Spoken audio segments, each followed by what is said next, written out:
For 400 years, Britain was Rome, a land of heated villas, bustling cities, and straight as a narrow roads. And then it wasn't. The legions left, the cities crumbled, and a whole civilization seemingly evaporated into the mist, leaving behind only these buried mosaics and a profound echoing silence. What happens when the greatest empire the world has ever known simply backs up and leaves you behind? The story of the Anglo-Saxons begins not with an arrival, but with a departure, and in the eerie quiet of that long goodbye. I'm glad you're here. Wishing you peace, rest, and maybe a little historical inspiration before sleep. Take a moment to like the video and subscribe, but only if you genuinely enjoy what I do here. As you settle in, feel free to share your little corner of the world in the comments. Your city, your country, and what time it is as you're listening. It's a lovely way to feel connected as we drift back in time together. To understand the silence, you first have to appreciate the noise that came before it. Imagine Britannia in, say, the year 350. It wasn't a wild, misty backwater. It was a functioning, integrated province of a global superpower. For generations, life had been defined by the rhythm and structure of Rome. In the south, wealthy Romano-British aristocrats lived in sprawling countryside villas, their walls adorned with vibrant frescoes depicting Roman myths, their floors intricate mosaics of dolphins and sea gods. They spoke Latin, wore togas on formal occasions, and complained about taxes just like any good Roman citizen from Spain to Syria. Their homes were warmed by ingenious underfloor heating systems called hypox. The air hazy with the gentle scent of burning wood and the promise of a warm bath. Cities like Londinium, Ebracam, and Aquazulis were miniature rooms, complete with forums for public business, basilis for law courts and public baths, that were as much social clubs as places to get clean. The arteries of this world were the famous Roman roads engineered to perfection, allowing legions to march quickly from the wind-swept northern frontier of Hadrian's Wall down to the bustling ports of the Saxon shore, where ships arrived daily carrying wine from Gaul, olive oil from Spain, and fine red pottery from Africa. Coins stamped with the emperor's face jingled in pockets from the richest senator to the humblest soldier. A constant reminder that everyone was part of this vast interconnected economic and political machine. This wasn't a military occupation anymore. It was a way of life, a cultural identity that had been deeply absorbed for over 3 centuries. But this complex, sophisticated world was far more fragile than anyone living in it could have possibly imagined. It was a greenhouse, and the glass was beginning to crack. The troubles didn't start in Britain. They started, as they so often did, on the continent. The Roman Empire was a giant, and giants have giant problems. For decades, it had been fighting a multi-front war against so-called barbarian peoples, pressing on its long frontiers, the Rhine, the Danube. Resources were stretched thin. Political instability in Rome saw emperors rise and fall with alarming frequency. Britain, being an island on the very edge of the map, was seen as a source of troops and revenue. But it was also considered expendable. When a crisis erupted closer to the heart of the empire, the first solution was often to pull a legion or 2 out of Britain. It was like a company undergoing financial trouble, constantly pulling staff from its least profitable, most remote branch office. The first major withdrawal happened in 383, when a general in Britain named Magnus Maximus decided he'd make a rather good emperor himself. He gathered up a significant portion of the island's garrison and took them across the channel to fight for the throne. He failed, and few of those soldiers ever returned. Then, in the first years of the 5th century, the situation on the continent became truly dire. Waves of Goths and other tribes were pouring across the frozen Rhine, threatening Gaul and even Italy itself. In 402, the Roman general Stilicho, desperate to defend Italy, summoned yet more troops from Britain.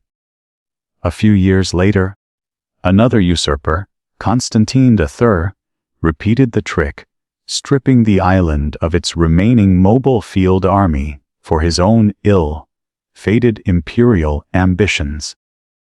Each time this happened, the provincial greenhouse lost another pane of glass. The cold winds of the outside world were beginning to blow through. Raids by Picts from what is now Scotland, by Scoti from Ireland, and by Saxons from across the North Sea grew bolder and more frequent. Without a proper army, the defense of the island fell to local militias and the remaining skeleton crew of Roman soldiers who were likely more concerned with guarding coastal forts than protecting inland villas. The Romano-British elite, the men in the heated houses with the lovely mosaics, grew increasingly anxious. Their connection to the imperial center, their source of security and identity, was fraying. The final definitive snap came in the year 410. The city of Rome itself was being besieged by the Goths. The empire was fighting for its very survival. The leading citizens of the British provinces, facing relentless attacks, and with no Roman general to command them, sent a desperate letter to the reigning Emperor Honorius, pleading for military aid. The reply they received was short, simple, and shattering. The rescript of Honorius, as it became known, essentially told the Britons to look to their own defenses. It wasn't an official decree of decolonization or an act of calculated abandonment. It was something far more poignant, an admission of failure. Rome wasn't cutting Britain loose. Rome was simply gone. The central government had collapsed to the point where it could no longer project power to its faraway province. The phone line was dead. And this is where fact gives way to a great historical mystery. What happened next? The archaeology tells a dramatic story of rapid decline. Within a generation, the monetary economy ceased to exist. Roman coins, no longer being imported, vanished from circulation. Grand villas were abandoned. Their owners perhaps killed, fled, or simply unable to maintain such a luxurious lifestyle without the trade networks that supported it. Some villas show signs of being used as crude shelters or even animal bends by squatters. The beautiful mosaic floors buried under layers of filth and fire ash. The cities emptied out. Their stone buildings scavenged for materials to build defensive walls around smaller, more desperate settlements. Life became local. Life became dangerous. The great question that historians and archaeologists still debate is what the political landscape looked like in this sub-Roman period. A British monk named Gildas, writing over a century later, paints a grim picture of a land falling into chaos, ruled by arrogant local tyrants and warlords who fought amongst themselves, while failing to organize a proper defense against the invaders. But did Roman identity die overnight? It seems unlikely. For a time, these warlords probably styled themselves as Roman commanders, perhaps minting their own crude coins and trying to maintain the old administrative boundaries of the Roman provinces. They were likely the descendants of the old Romano-British aristocracy, clinging to the last vestiges of a civilization they saw collapsing around them. They were trying to run the regional office after the corporation had gone bankrupt. It was a world holding its breath, a power vacuum waiting to be filled, and across the gray, cold waters of the North Sea, new peoples in long, odded ships were beginning to look west towards this broken land, this coast of Rome. The silence left by Rome's departure did not last forever. Across the churning grey expanse of the North Sea, in lands of marsh, forest, and wind-swept coast, in what is now northern Germany and Denmark, people were stirring. They were farmers, fishermen, and warriors, living in wooden long houses, their lives governed by the seasons and the authority of their chieftains. They were a people on the move, their world unsettled by shifting climates and the great slow ripple effects of other migrating peoples across the dark map of Europe. They looked west, and they saw an island that was rich, fertile, and most importantly vulnerable. The story of their arrival, the Adventist Saxonym, or the coming of the Saxons, is traditionally told as a simple, brutal drama of treachery and conquest. But like a shard of ancient pottery pulled from the dark earth, the closer you look, the more complex and mysterious the patterns become. The classic tale, the one that has been told for 1,500 years, comes to us from the fiery pen of a British monk named Gildas, and was later refined by the Great North Umbrian scholar Bede. As they tell it, sometime in the middle of the 5th century, around the year 449, the beleaguered Romano-British leaders, desperate for a solution to the relentless raids from the pits of the north, made a fatal miscalculation. Their leader, a man Gildas calls a proud tyrant, and later tradition names Vortigern, decided to fight fire with fire. He invited a band of Saxon mercenaries from the continent to serve as his private security force. The deal was simple: land and supplies in exchange for protection. The first arrivals were led by two brothers, their names echoing down through legend, Hennest and Horser. They landed on the coast of Kent, and they were brutally effective. They drove back the northern raiders, and for a time the alliance held. But the mercenaries' appetite grew. They saw the green valleys and crumbling, but still opulent Roman towns, and they saw a native population that seemed weak and divided. They complained that their pay was insufficient. They sent word back home, telling their kinsmen of the fertility of the land and the cowardice of its inhabitants. More ships came. The trickle of warriors became a stream, then a flood. Soon, the alliance shattered. The hired guards turned on their employers.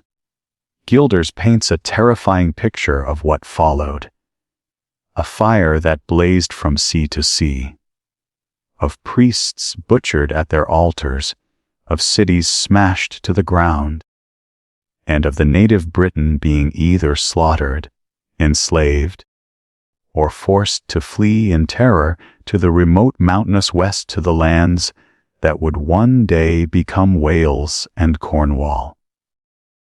It is a story of a violent, overwhelming invasion, a near total replacement of one people by another. For centuries, this was the accepted history. These newcomers were the Angles, the Saxons, and the Jutes. Bede, ever the tidy historian, even assigned them their future homes. The Jutes settled in Kent and the Isle of Wight, the Saxons in the south, creating the kingdoms of Essex, Sussex and Wessex, the east, south and west Saxons, and the Angles took the rest, the Midlands and the north, giving the land its eventual name, Angleland or England. But history, especially the history of a so-called Dark Age, is rarely so neat and tidy. Archaeology, genetics, and a more critical reading of the old texts have revealed a story that is far less straightforward and in many ways far more interesting. The first problem with the story of a cataclysmic invasion is the ground itself. If a whole country was put to the torch, you would expect to find evidence of it everywhere. Archaeologists should be constantly uncovering thick layers of ash and destruction dating to the myth century. Mass graves filled with the casualties of war. But they don't. While some Roman towns show signs of decay and fire, there is no universal layer of destruction. There is no archaeological smoking gun for a lightning-gassed brutal conquest. Instead, the evidence points to something slower, messier, and more varied. Early Anglo-Saxon settlements and cemeteries often appear peacefully in the landscape, sometimes near, but not directly on top of Romano-British sites. Their distinctive wooden halls, built in a style completely different from Roman stone villas, rise in the countryside. Their cemeteries show a shift in belief from the Christian style East-West burials of the late Romans to pagan-style cremations with urns or burials where people were entered with their most prized possessions. A warrior with his spear and shield, a woman with her brooches and beads. This looks less like a blitzkrieg and more like a gradual settlement. A long process of migration and cultural change. This brings us to the great historiographical mystery of the period. Just how many people actually came? The traditional story implies a massive folk, wandering entire tribes packing up and sailing across the sea. But many modern historians now favor a model known as elite transfer. In this view, the number of actual migrants was relatively small, perhaps only tens of thousands, not hundreds of thousands. They were not an invading horde, but a collection of ambitious war bands and their families. They were able to take control, not because of overwhelming numbers, but because post-Roman Britain was politically fractured with no central army to oppose them. They established themselves as a new ruling class, a warrior aristocracy. Imagine it less as a total population replacement and more as a hostile takeover of a failing company. The new management arrives speaking a different language, Old English instead of Pythonic or Latin, and bringing a new corporate culture, Germanic warrior values. Over time, to get ahead, to gain status, or simply to survive, the existing employees, the vast majority of the population, the native British farmers, start to adopt the language and customs of their new bosses. Within a few generations, Their children and grandchildren no longer speak the old language and consider themselves English. This would explain how a culture and language could transform so completely without the need for genocide. The native Briton were not all killed or driven out. They were in many places absorbed. They became English. Modern genetic studies have added another fascinating layer to this debate. The DNA of the modern English population shows that while there was indeed a significant migration from the continent, it was far from a total replacement. The old Celtic Romano-British genetic stock remains a powerful and foundational element of the English makeup. It seems the truth lies somewhere in the middle of the two extremes. It wasn't just a handful of elites, nor was it a tidal wave of humanity that swept the natives away. It was a substantial and sustained migration over a long period, but one that involved mixing, assimilation, and coexistence as much as it involved conflict. So why did Gildas and Bede tell such a violent story? We have to remember they were not modern journalists. They were men with a message. Gildas was a preacher writing a furious sermon at Jeremiad, lamenting the state of the British Church and leadership.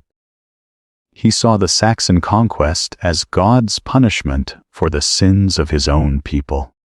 A dramatic, fiery invasion made for a much better sermon than a slow, complex process of cultural assimilation. Bede writing nearly 300 years after the events had a different goal.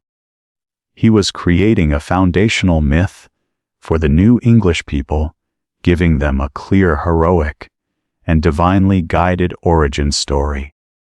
The saga of Henist and Horsa and the righteous conquest provided the perfect beginning for the tale he wanted to tell.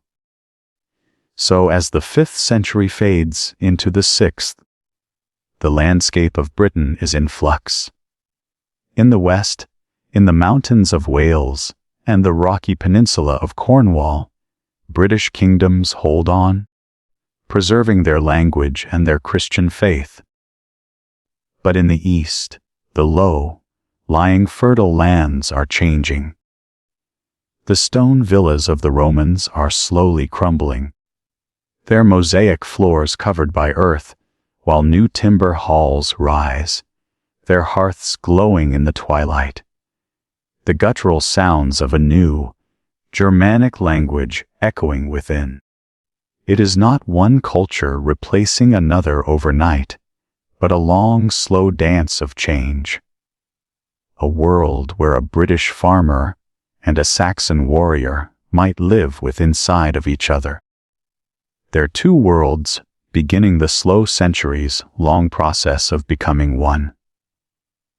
As the two cultures of Briton and Saxon began their long and complicated merger, a new way of life took root in the fertile lands of the East. The stone villas of the Romans with their intricate pipework and drafty high ceiling rooms were left to crumble, becoming eerie, overgrown monuments to a forgotten age. The newcomers preferred to work with timber and in forest clearings and on gentle slopes overlooking rivers. They built their settlements. To truly understand the world of the Anglo-Saxons, we must zoom in from the grand sweep of migration and politics and push open the heavy wooden door of one of their great halls. Stepping out of the misty landscape and into the smoky communal heart of their society, the basic building block of their world was the tongue, a word that forms the root of our modern town, but which in reality meant something much smaller, more like a hamlet or a fortified farmstead. At its center stood the Lord's Hall, the hell the dominant feature of the landscape.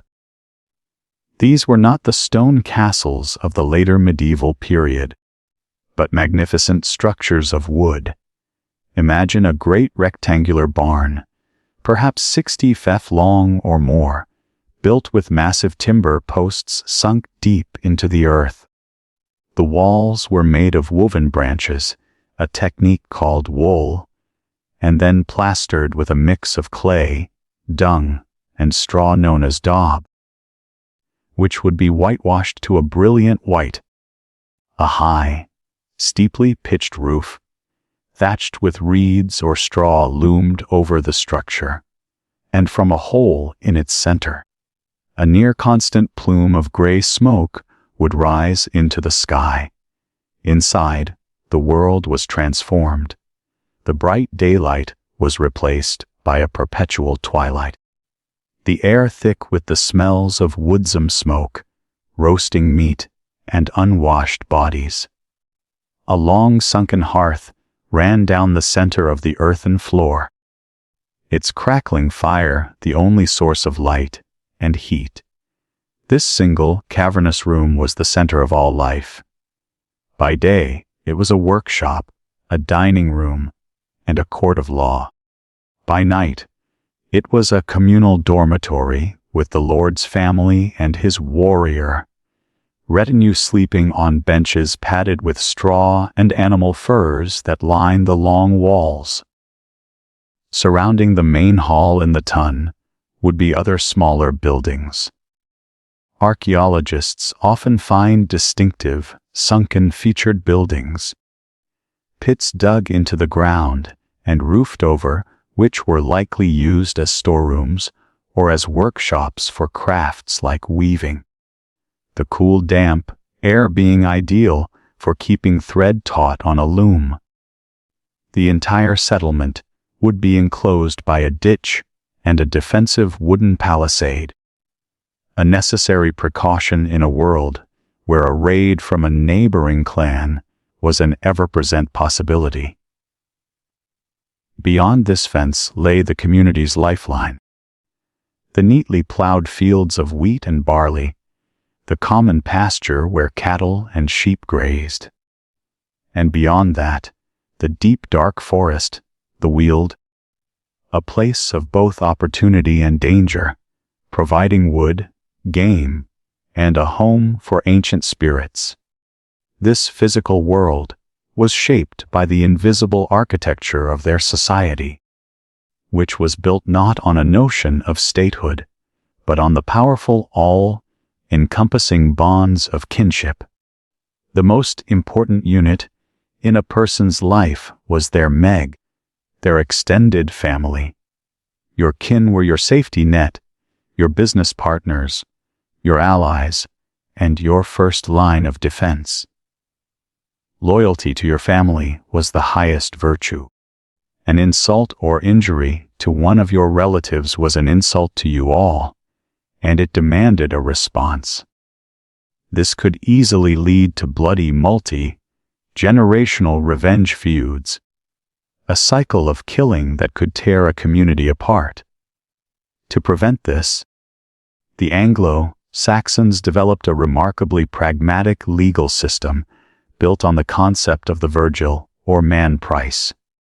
Every person in society, from the highest king to the lowliest free farmer, had a price on their head, a value set by law. If someone was killed, the victim's family was entitled to seek vengeance. But they could also be satisfied by the payment of the wergild from the killer's kin. This system was brutally hierarchical. The werig guild of a nobleman, a thing, might be 200 shillings. The werig guild of a call, a free peasant, was just 200. This complex system of fines extended to non-lethal injuries as well. There were specific prices for the loss of an eye, a foot, a tooth, or even a fingernail. While it seems cool and calculating to us, the wiggle system was a vital tool for social cohesion, a way of settling disputes and preventing society from dissolving into endless violence.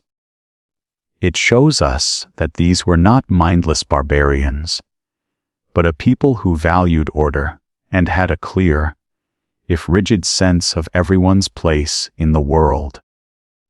The place where this social order was most vividly displayed was the meat hall. It was far more than just the Lord's house. It was the stage upon which the drama of their society played out. The Lord was the Halif, a word which literally means loaf ward, the guardian or giver of bread.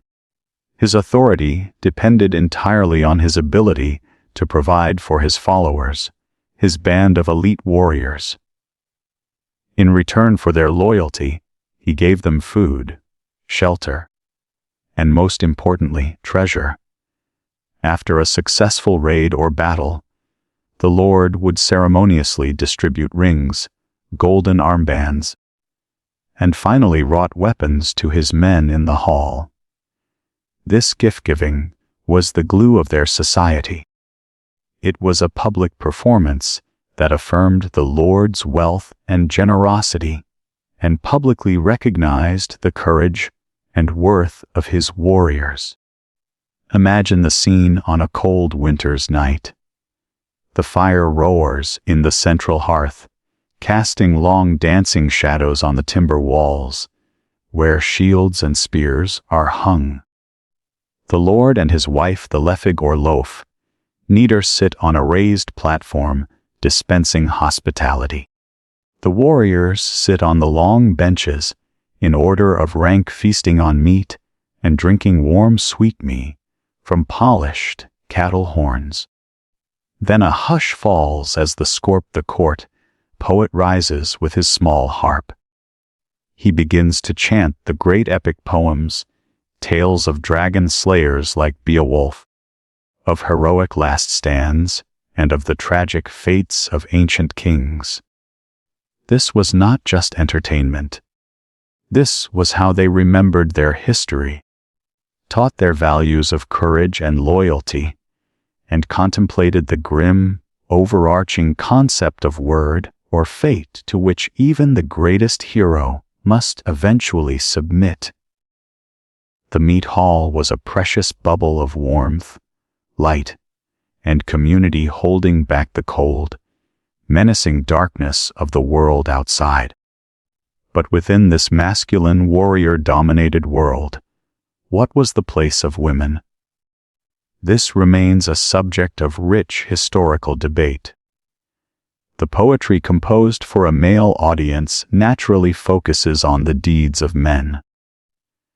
Women are often depicted in supporting roles, as the gracious left ceremonially, offering the drinking horn to the warriors, or as peaceweavers. Women married into rival clans to create alliances. Their legal status was defined by their relationship to men. Yet they could own property, and their guild protected them from harm. However, archaeology sometimes offers a more intriguing picture. The discovery of high-status female graves, filled with treasure just as rich as those of male warriors, suggests a more complex reality. Women have been found buried with keys, the symbol of their control over the household and its goods, and with items related to weaving, a highly respected and economically vital craft. While the idea of the Viking shield maiden is probably more fantasy than reality for the Anglo-Saxon period, it is clear that highborn women could wield considerable power and influence. They were the mistresses of the hall, the managers of the estate's resources, and the weavers of not just cloth, but of the very social fabric of kinship and alliance. Their power was exercised differently from that of the spear-wielding thegn, but it was fundamental to the functioning of this small, tightly knit world. A world of loyalty and steel. built on the sacred bonds between kinfolk gathered around the Lord's fire. The world of the Mee Hall, built on the fierce personal loyalty between a warrior and his lord, contained the very seeds of its own expansion. A successful lord, one who won battles and gave out generous amounts of treasure, would attract more warriors to his banner. With a larger war band, he could conquer more land, defeat his rivals, and extract tribute from his weaker neighbors. This process repeated over and over in the century and a half following the first settlements saw the landscape of Britain transform. The small scattered territories of individual chieftains began to coalesce like iron filings, drawn to powerful magnets into larger and more formidable political units. The first Anglo-Saxon kingdoms. To call them kingdoms, however, is to use a word that is heavier with meaning for us than it was for them. These were not nations in our modern sense, with clearly defined borders, capital cities, and complex civil services. In this early period, a kingdom was a fluid and personal thing. It was defined by the reach of its king's sword and the loyalty of the people who acknowledged him as their leader. Its borders were not lines on a map, but a shifting, porous frontier that expanded when the king was strong and shrank when he was weak. The kingdom was in essence the collection of peoples and territories from which a king could reliably demand tribute in the form of food, goods or silver, and raise an army the third when he needed to go to war. The greatest of these new warlords began to style themselves sinning. The Old English word for king, a term connected to sin or kin. The king was the leader of the great tribe, the chief of all the kindreds. Out of the chaotic jumble of competing territories, a handful of larger, more stable kingdoms emerged, dominating the political landscape for the next few centuries. Later historians would give this collection of kingdoms a tidy classical-sounding name, the heptarchy, from the Greek for 7 rulers. While the reality was always messier with smaller kingdoms, constantly being swallowed, and new ones briefly appearing, 7 major players came to define the age. In the far southeast, where the first migrants had landed, was Kent with its prime location. It had strong trade and political links to the powerful Frankish kingdom across the Channel, making it for a time the wealthiest and most sophisticated of the new realms. To its west lay the smaller kingdoms of the South Saxons, Sussex, largely isolated from its neighbors by the dense forest of the Weald, and the East Saxons, Essex, which controlled the strategically vital, though still largely derelict Roman city of London. Further west in the rolling hills of the southwest, the kingdom of the West Saxons, Wessex, was steadily growing. Forged in conflict against the native Britain on its western frontier, Wessex was a resilient and militaristic kingdom that would many centuries down the line fulfill the destiny of uniting all of England. To the north and east of London, in the flat fertile lands that bulge into the North Sea, was East Anglia. This was a proud and wealthy kingdom, and we have an astonishing, almost miraculous window into its world, through the discovery of the Sutton, whose ship burial. There under a great earthen mound lay the ghost of a 90-ft-long ship, containing the treasure-laden burial of a great East Anglian king from the early 7th century. Among the gold garnets and silver was a magnificent warrior's helmet, its wearer's face covered by an iron mask, staring out at us with an enigmatic, intimidating power. In the heart of the country, the sprawling Midlands, lay Mercia, whose name meant the border people. Its central position meant that it was in constant conflict with all of its neighbors, a reality which forged it into a powerful and often ruthless military force that would in its time dominate the entire south of England, and finally in the vast wild lands of the north, stretching from the River Humber to the further forth in modern Scotland was the kingdom of Northumbria, itself a union of two earlier rival kingdoms called Bernia and Dara. Northumbria was a land of wind-swept moss and Roman ruins, a kingdom that would rise to become not just a great military power, but a stunning beacon of Christian art, learning, and culture. This patchwork of 7 kingdoms was the stage for a ruthless centuries-long political drama. They were constantly at war, forging temporary alliances, betraying one another, and always vying for supremacy. The ultimate prize in this great game was to be recognized as the most powerful king in Britain. Such a ruler was granted a special title recorded by the historian Bede Bretwalder, which can be translated as Britain ruler or wide ruler. The Bretwalder was not an emperor who ruled a single unified state. The other kings still ruled their own kingdoms, but they owed him their allegiance.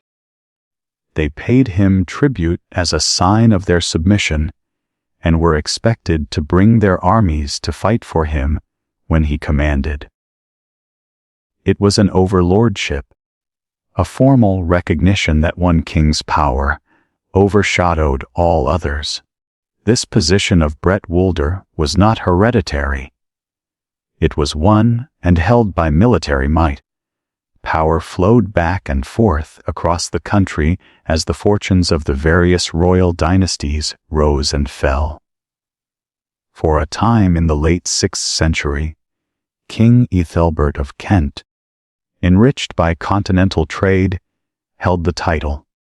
Then in the early 7th century, it seems to have passed to King Redwald of East Anglia, the very man now believed to have been buried in splendor at Sutton, who after Redwald's death, dominance shifted decisively to the north. A series of formidable northern kings, Edwin Oswald and Ovu, held the overlordship of Britain for over half a century, their military power making them the undisputed masters of the island. But their dominance was precarious. King Edwin was eventually defeated and killed in battle by an alliance of the pagan King Penda of Mercia and a British king from Wales. His successor, Oswald, a devout Christian, was also killed in battle by the same Bender, who had his body dismembered and his head and arms mounted on stakes. Kingship was a deadly business. The Bretwald was simply the most successful warlord of his generation, and his reign often ended on a bloody battlefield. This leads to a fascinating historical puzzle. How real was the concept of the Bretwalder? Was it a formal recognized title that kings actively sought? A kind of Anglo-Saxon high kingship? This is the picture given to us by our main source, the monk Bede, who lists a neat succession of 7 kings who held this power or imperium. However, some modern historians have questioned this. The word Bretwalder itself is very rare, appearing only once in the Anglo-Saxon Chronicle many years later. Is it possible that Bede, writing from the perspective of a powerful dominant Northumbria, was projecting an order and a structure onto the past that didn't really exist. Perhaps there was no formal title, no institution of overlordship. Perhaps there was only ever a pecking order where the toughest king of the day was able to bully the others into submission. In this view, B's list of Brett Walders is a neat bit of historical tidying up, an attempt to create a prestigious lineage of high kings that culminates conveniently in the Northumbrian kings he so admired. We may never know for sure if a king ever actually called himself the Brett Walder, but the reality it represents is undeniable. The Anglo-Saxon kingdoms were locked in a fierce and bloody competition for power, a constant struggle that would shape the destiny of the entire island, the world of the Heptarchy. This violent chessboard of ambitious kings and their warrior bands was not a purely secular one. The constant struggle for power, the celebration of victory in the Mee Hall, and the acceptance of a warrior's death on the battlefield were all underpinned by a profound spiritual worldview, a faith as grim and stark as the North Sea in winter. Before the cross was raised in England, its people bow to other older gods, whose names still echo faintly in the English words we use for the days of the week. To understand the Anglo-Saxons, we must try to peer into this pre-Christian cosmos, a world animated by unseen forces, governed by a host of powerful and often unpredictable deities, and overshadowed by the inexorable power of fate. This was not a religion of the book. There was no single unifying theology, no creed to be recited, no central church to enforce doctrine. Anglo-Saxon paganism, or heathenism, as its followers might have called, it was a tapestry of local traditions, ancient customs, and shared Germanic myths. It was a practical faith, one concerned less with salvation in an afterlife and more with navigating the challenges of the present world. Securing victory for the war band, ensuring fertility for the fields and livestock, and understanding one's place in the grand, terrifying order of things. Our knowledge of this lost religion is frustratingly incomplete, seen mostly through the disapproving lens of later Christian writers, or reconstructed with caution from the richer but different mythology of the Norsemen. At the head of their pantheon was a formidable and enigmatic figure, Woden. Far from being a benevolent, all-loving creator, Woden was a restless, mysterious, and often fearsome god.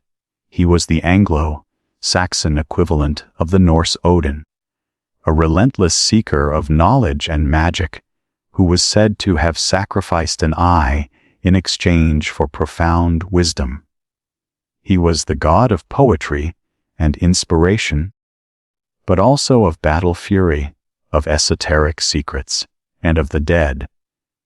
He was a shape-shifter and a wanderer, and it was to him that the royal houses traced their ancestry, claiming descent from a god to legitimize their right to rule. It is his name that is fossilized in our word for the fourth day of the week, Wednesday, or Warden's Day. If Woden was the god of kings and mystics, then Trono was the god of the common man.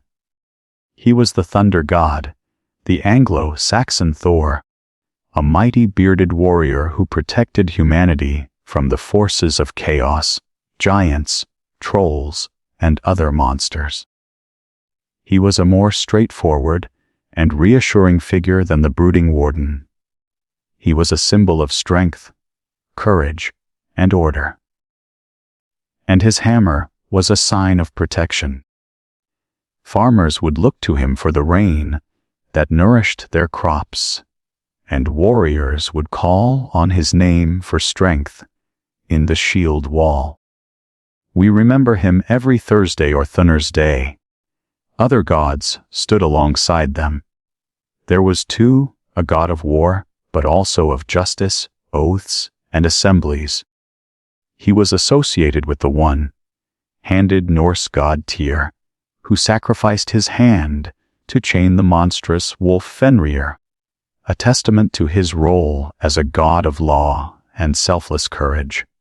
His name survives in Tuesday, and there was likely a goddess Fry associated with love, fertility, and the home, lending her name to Friday. Though the surviving sources, written by men and for men, tell us frustratingly little about the divine feminine in their worldview. Worship of these gods did not generally take place in grand purpose-built temples.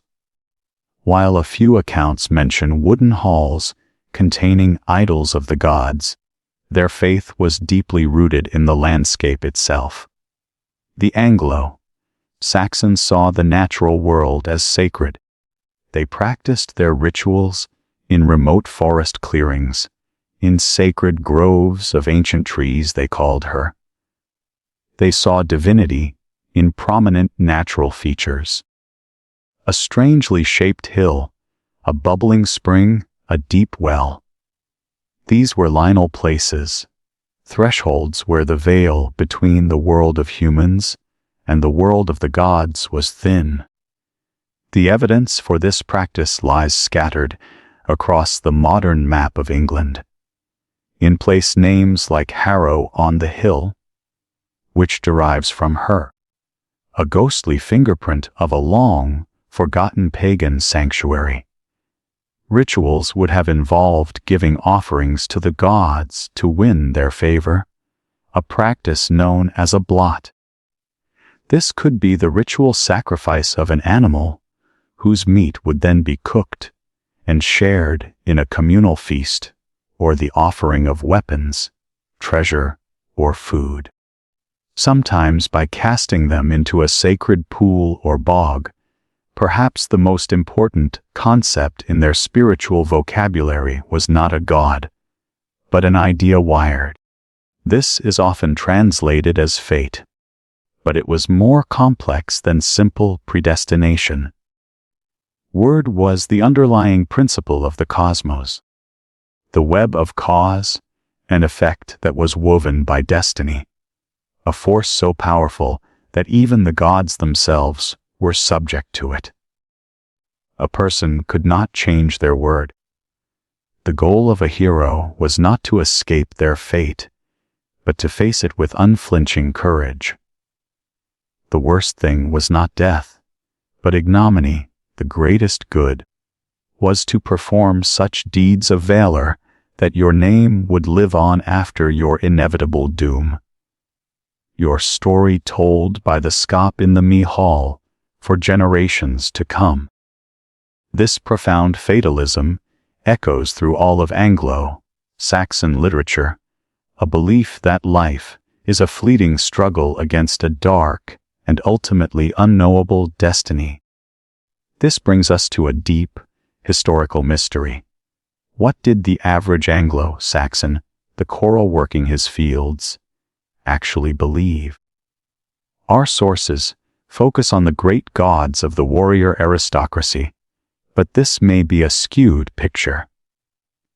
The truth is we have no writings from the pagans themselves, so we are trying to understand their beliefs from the outside, often from the testimony of their enemies. Some historians now hypothesize that for most people the grand dramas of Woden and Thunner were less important than a more local animistic faith. The everyday farmer might have been far more concerned with leaving a small offering of milk for the ailer. The elves who lived in the nearby hills and whose mischief could spoil the harvest or sicken the cattle. He might have been more focused on appeasing the spirit of the local river or respecting the ancient spirits of the forest. This was a world alive with supernatural beings, dwarves, giants, goblins, and dragons who were not distant gods, but immediate presences in the landscape. The mystery lies in trying to reconstruct this lost folk religion, this intricate web of belief in the magic that saturated the everyday world. A faith that was whispered in charms and folk tales, rather than proclaimed in epic poetry. This, then, was the spiritual world of the pagan English, a world teeming with gods, monsters, and spirits. A world where sacredness resided in the ancient trees and stones of the landscape itself. It was a world view that sanctified the warrior's code of loyalty and courage, and gave meaning to a life that was often short and brutal by framing it as a heroic struggle against an unchangeable fate. It was into this world, this dark, rich soil of Germanic paganism, that a small group of monks sent from the sunlit classical world of Rome were about to step, carrying with them a story and a faith that would change the destiny of the Anglo-Saxon kingdoms forever into this world of wooden and thunder, of sacred groves and the inescapable power of bird. A new and profoundly different story was about to arrive.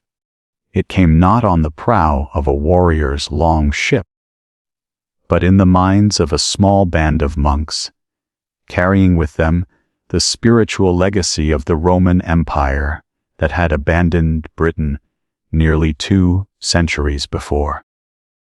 The mission to convert the pagan English was born in the heart of Rome in the mind of one of the most remarkable men of his age,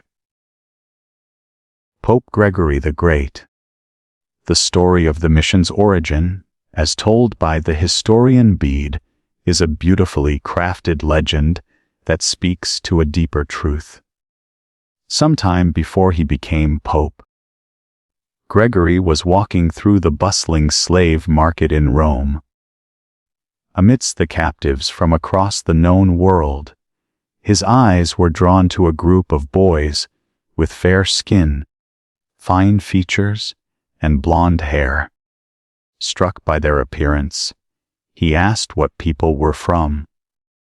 The slave trader replied that they were Angles from the island of Britain. Gregory, a man fond of a good pun, is said to have replied, "Nor Angi," said Angeli. Not Angles, but angels. He asked the name of their province, and was told it was Dara, the southern half of the great northern kingdom of Northumbria. Gregory saw another woman, saying they must be rescued dear from the wrath of God. Learning their king was named Ella, he declared that Alleluia must one day be sung in that land. This charming, if likely fictional encounter, is said to have planted a seed in Gregory's mind, a profound desire to bring the light of the Christian faith to this lost angelic-looking people on the very edge of the world. In 596, now Pope, Gregory acted on this desire. He chose Augustine, the prior of his own monastery in Rome, to lead a mission of some 40 monks to England. Augustine, however, was no fearless saint. Charging into the wilderness, he was a scholar and an administrator, and as he and his companions traveled north through Gaul, they were utterly terrified by the stories they heard about their destination. They were told that the Anglo-Saxons were savage barbarians, a fierce people who spoke a strange and guttural language, and who would surely kill them the moment they landed. the mission lost its nerve. They stopped, and Augustine hurried back to Rome to beg Pope Gregory to abandon the whole perilous enterprise. Gregory would have none of it. He calmed Augustine's fears, armed him with letters of recommendation to the Frankish kings and bishops, promoted him to the rank of abbot, and sent him back to his monks with a simple command: go forward and trust in God. Reluctantly, the small band of missionaries pressed on, crossing the English Channel in 597. They did not land at random. Their destination had been carefully chosen. They made for the kingdom of Kent, ruled by King Ethelbert, who was at that time the Bretwalder, the most powerful overlord in southern England. The choice was strategic. Not only was Kent a sophisticated kingdom with strong ties to the continent, but its king Ethelbert was married to a Christian. His wife Bertha was a princess from the Frankish royal house, and as a condition of her marriage, she had been allowed to bring her personal chaplain and continue to practice her faith. In Canterbury, the king's chief town, she worshipped in a small dilapidated church dedicated to Saint Martin, a relic from the old Romano-British days. Queen Bertha was the Christian beachhead. Her quiet faith was the crack in the door through which Augustine hoped to enter. King Ethelbert knew they were coming. He was intrigued, but also deeply suspicious. He agreed to meet the strange monks, but his pagan worldview made him wary of their foreign magic. He insisted that the meeting take place not indoors, but in the open air on the Isle of Thanet, where he believed the sky and the wind would weaken and disperse any spells they might try to cast on him. We must imagine the scene. The pagan English king surrounded by his armed and bearded the sitting in a field under the grey Kentish sky, and approaching them a strange procession. There were no swords or shields. Instead, the 40 monks walked slowly, one holding aloft a large silver cross, another a wooden panel on which was painted a picture of Jesus on the cross. They came chanting prayers in Latin, a sound utterly alien to the English warriors. Augustine, using Frankish interpreters, who could speak both Latin and the Germanic tongue of the English, then preached the gospel, the story of a single, all-powerful God of creation, sin, and salvation through the death and resurrection of Jesus Christ.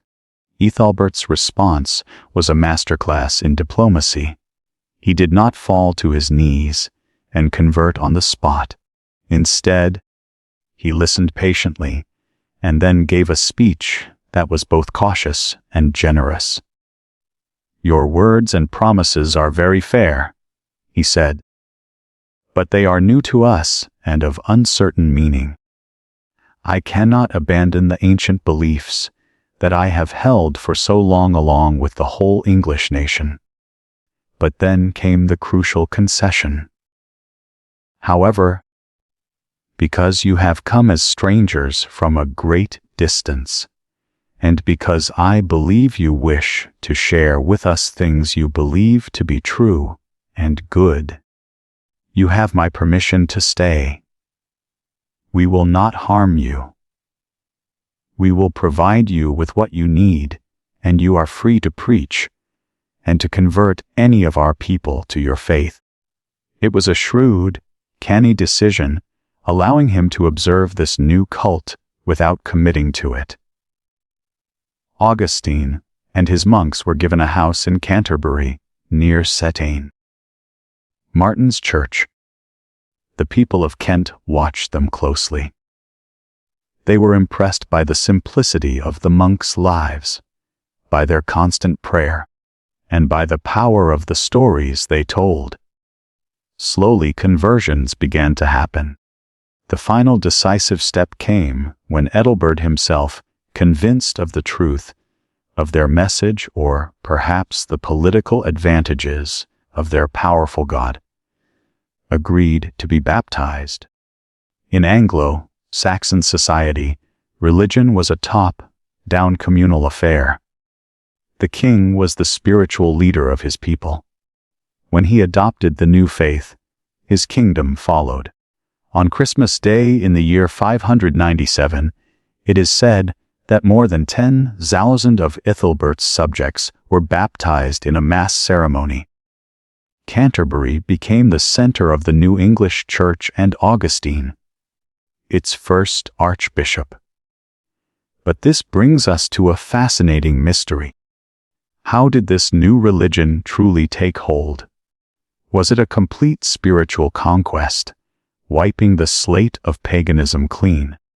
The letters that Pope Gregory sent to his missionaries in the field suggest a far more subtle and pragmatic approach, a strategy that historians call syncretism. In a famous letter, Gregory instructed Augustine not to destroy the pagan holy places. Instead, he was to smash their idols, but then consecrate the buildings themselves with holy water and install Christian altars and holy relics. Gregory reasoned that if the people saw that their familiar ancestral places of worship were still standing, they would be far more willing to come there to worship the new God. Even more remarkably, he suggested that the people's traditional feasts, which often involved the slaughter and communal eating of oxen in sacrifice to the old gods, should be co-opted. These festivals should be moved to coincide with Christian holy days, so the people could still gather and feast. But now they would be doing so in praise of God and His saints. This was a policy not of eradication, but of careful adaptation. The question is, did this clever strategy result in a truly deep conversion, or did it create a unique form of English Christianity where the old gods and spirits simply put on new masks? It seems the conversion of England began not as a hostile takeover, but as a subtle merger, crafting the new faith onto the ancient yalid route of the old, allowing the people to keep the comforting shape of their traditions while changing the meaning within. The conversion of King Ethelbert in Kent was a critical first step, but it was only the beginning of a long and often uncertain journey.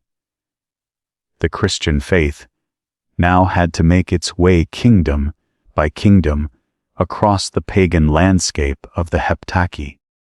Its path was not a simple triumphant march. The new religion was deeply tied to the authority of kings, and its fortunes could rise and fall with theirs on the battlefield. A mission from Canterbury, led by a bishop named Paulinus, had traveled north and found initial success in the great kingdom of Northumbria, converting the powerful Bretwalder, King Edwin, in the year 627. But this triumph was short-lived.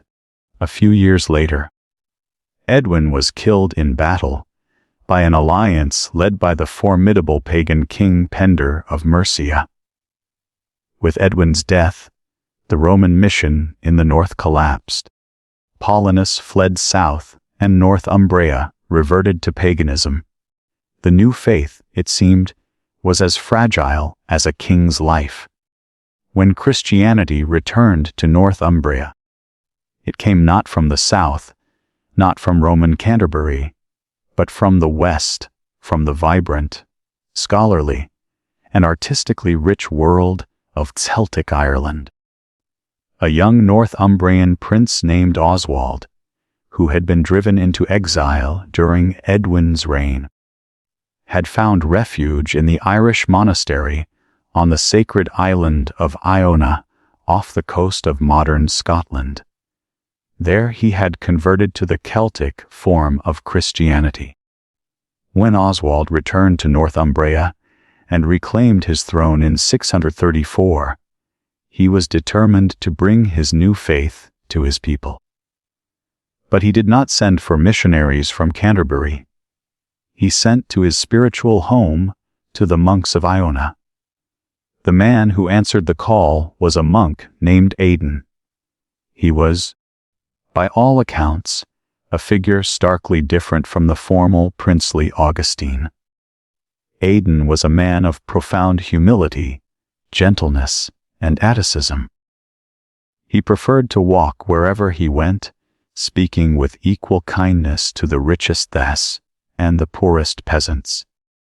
At first, he could not even speak the language of the Northumbrians, and King Oswald himself, who had learned Irish during his exile, would often stand beside Aidan and act as his interpreter, as the gentle monk preached. Oswald granted Aidan an island home, a place that would become the cradle of Northumbrian Christianity, the tidal island of Lindisfarne, a windswept holy island connected to the mainland by a causeway at low tide and cut off by the Grey Sea at high tide. Lindisfarne was the perfect place for a monastery in the Irish tradition, a place of quiet contemplation, harsh discipline, and deep scholarship. From this small, rugged base, Aidan and his monks began the real lasting conversion of the North.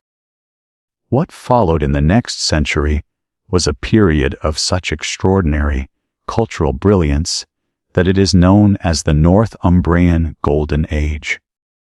For a brief shining moment, this remote kingdom on the fringe of Europe became the brightest center of learning and art on the continent.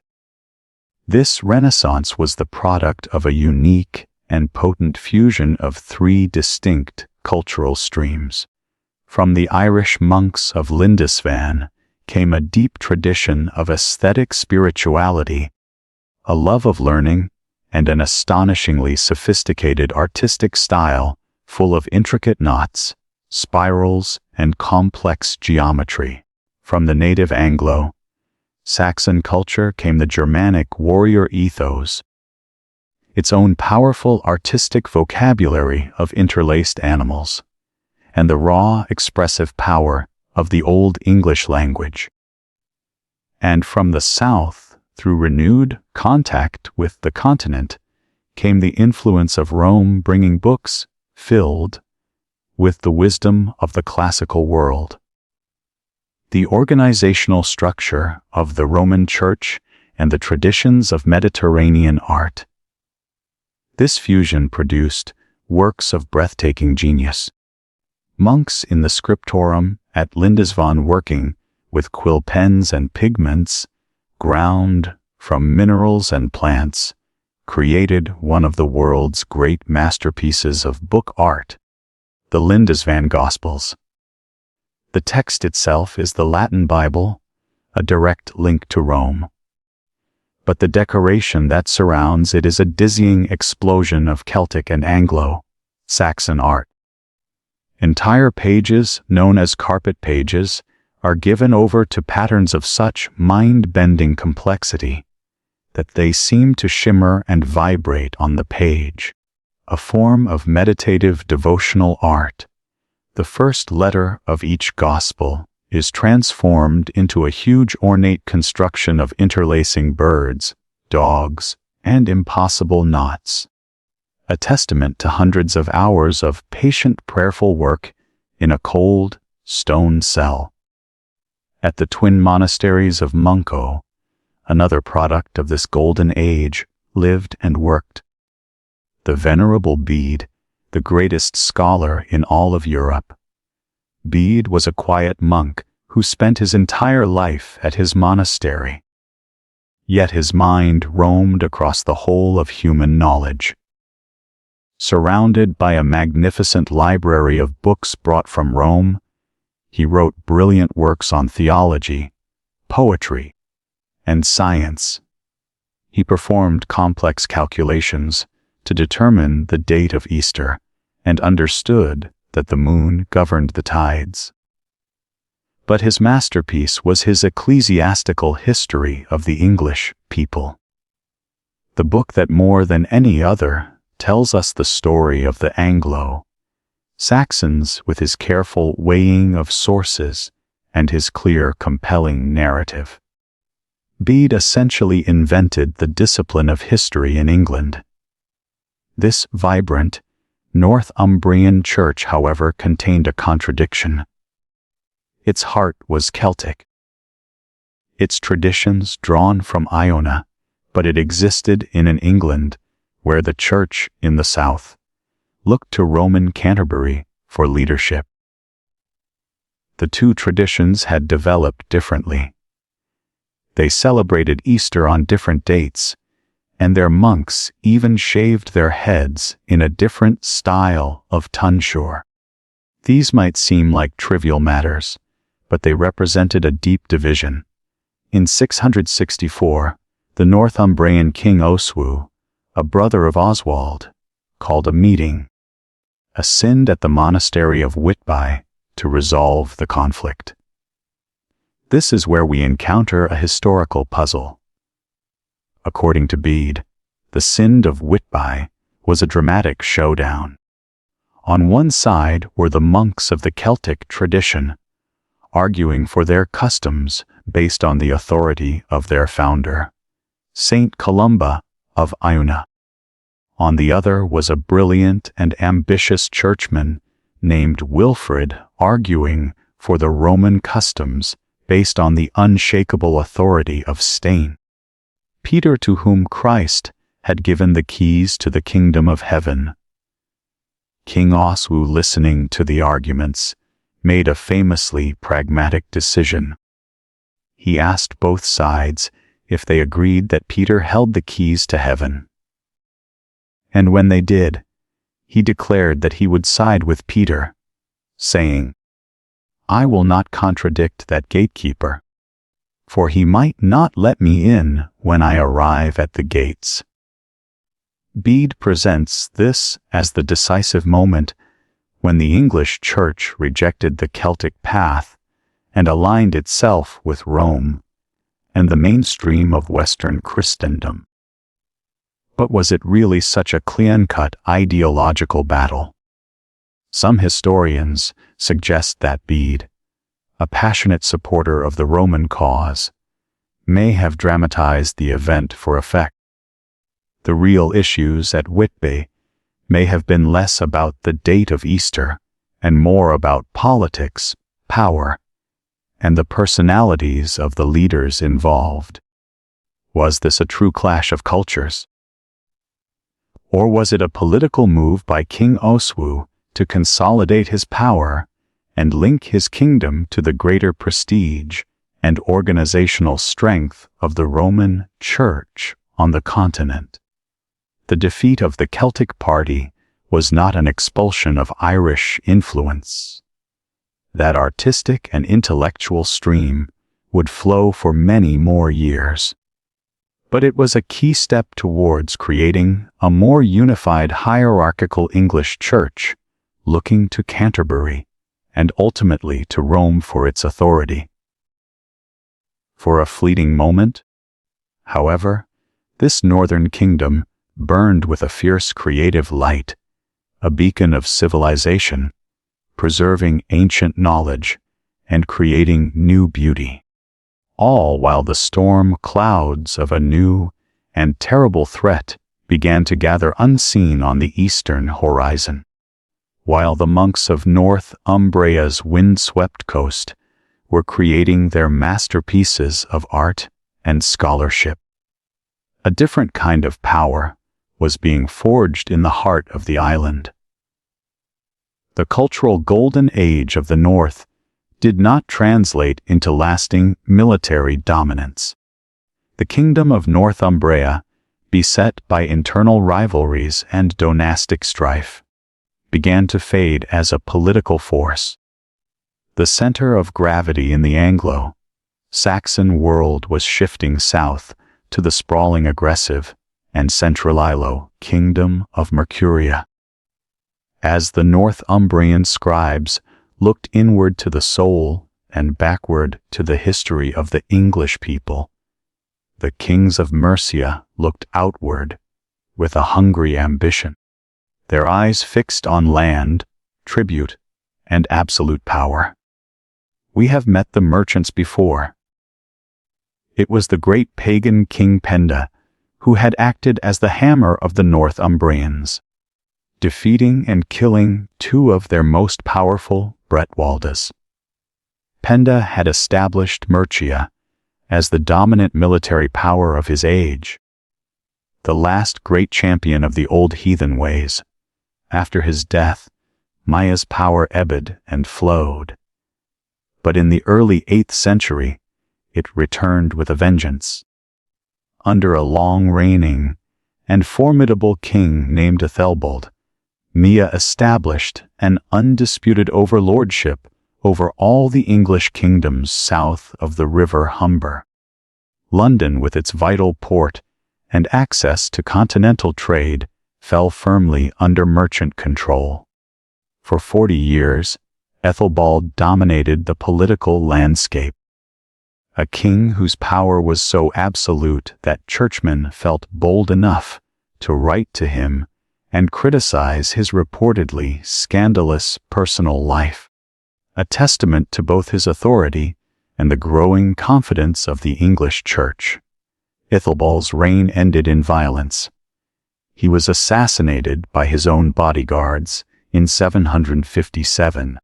After a brief and bloody civil war, the throne was seized by the man who would become the greatest of all the Mayan kings and one of the most powerful rulers in all of Anglo-Saxon history, Offa. His long reign from 757 to 796 marks the absolute zenith of Mercian power, an era so defined by his presence that it is sometimes called the Age of Offa. He was a ruthless and brilliant statesman who took the loose overlordship of the Bretwalders and forged it into something much harder and more direct. He was not content to simply receive tribute from the southern kingdoms like Kent, Sussex, and Wessex. He sought to rule them. He treated them as provinces of a greater Mercian empire, deposing their kings at will and installing his own puppets or ruling them directly. Offa's ambition was not confined to the island of Britain. He was the first Anglo-Saxon king to truly step onto the European stage, acting as an equal with the most powerful ruler of the age, Charlemagne, the great king of the Franks. Their relationship was complex, a mixture of mutual respect, diplomatic maneuvering, and outright rivalry.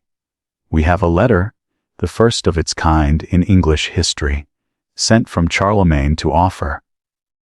In it, the two great rulers discuss the regulation of trade between their kingdoms, the safety of pilgrims, and the status of political exiles, the everyday business of international diplomacy. At one point, Charlemagne proposed a marriage between his son and one of Offa's daughters. A proposal Offa countered by demanding that his own son marry one of Charlemagne's daughters. The Frankish king insulted that Offa considered their houses to be of equal status, temporarily broke off all trade with England. This was not the behavior of a petty tribal chieftain. Offa was a major European monarch, and he knew it. To reflect this status, he introduced a stunning reform of the currency, creating a new broad silver penny of high quality stamped with his name and a regal portrait. Offa's penny would become the backbone of the English currency for the next 500 years. A symbol of a sophisticated, well-managed kingdom. The most enduring and enigmatic legacy of this great king, however, is not a coin or a letter, but a vast scar carved into the earth. Along the border between his kingdom and the lands of the Welsh, Offa commanded the construction of a monumental earthwork, a massive bank and ditch known to history as Offa's Dyke. Snaking for over 80 m through the rugged landscape of the Welsh marches, the dike was a staggering feat of engineering, the largest public work in Britain since the departure of the Romans. It required a colossal investment of manpower and resources, all centrally organized to move millions of tons of earth, even today in the quiet hills, where it still stands. Its scale is breathtaking, a silent testament to the ambition of its creator. But why was it built? This remains one of the great mysteries of the Anglo-Saxon period, made all the more mysterious by the fact that not a single contemporary document mentions its construction. The traditional view is that it was a defensive barrier, a military frontier designed to control and prevent raids from the Welsh kingdoms. The ditch is consistently on the Welsh-facing side of the bank, suggesting it was designed for Mean warriors to stand atop the rampart and defend against attackers from the west. It was in this interpretation a clear and aggressive line in the sand. Yet modern historians have questioned whether it could ever have functioned as a true military wall. It wasn't built of stone and seems never to have been permanently garrisoned. Some long stretches of it are built in tactically questionable locations, easily outflanked by any determined raiding party. This has led to other theories. Perhaps the dike was less a military barrier and more a powerful political statement, a symbol of Offa's supreme authority, a unilateral declaration of the extent of his kingdom. Or maybe its primary function was economic, a vast customs barrier designed to control all trade and movement across the border, allowing the Mercian king to levy profitable tolls. An even more intriguing possibility is that it was not a hostile act at all, but a mutually agreed boundary, the result of a now lost treaty between King Offa and the Welsh princes. The truth is we simply don't know. The dike remains a profoundly silent monument, its original purpose lost to time. Offa's great mercy and supremacy, like that of the Northumbrian kings before him, proved to be a personal achievement that could not long outlive its creator. He died in 796, and the empire he had built with such ruthless efficiency began to crumble almost immediately. The subject kingdoms of the south rose in rebellion, and the Mercian royal house was torn apart by internal conflict.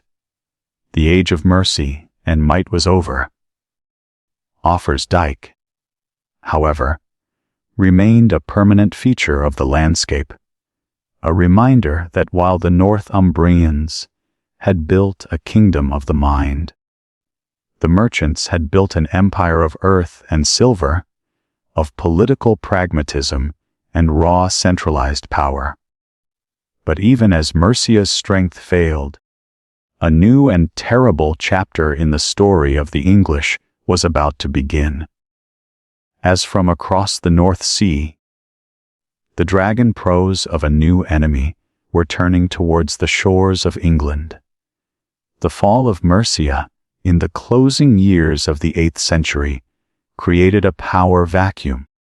plunging the heptake back into its familiar state of internal squabbling and rivalry.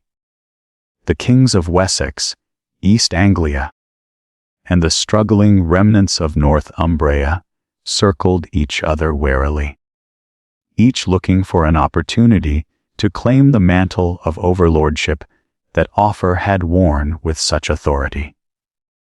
Their world, for all its violence, was a known quantity.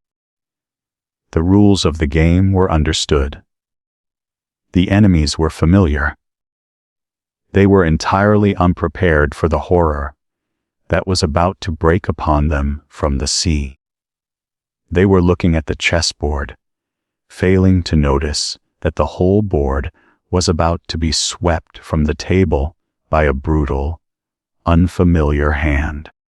The first hint of this new terror is recorded in the Anglo-Saxon Chronicle under the year 789.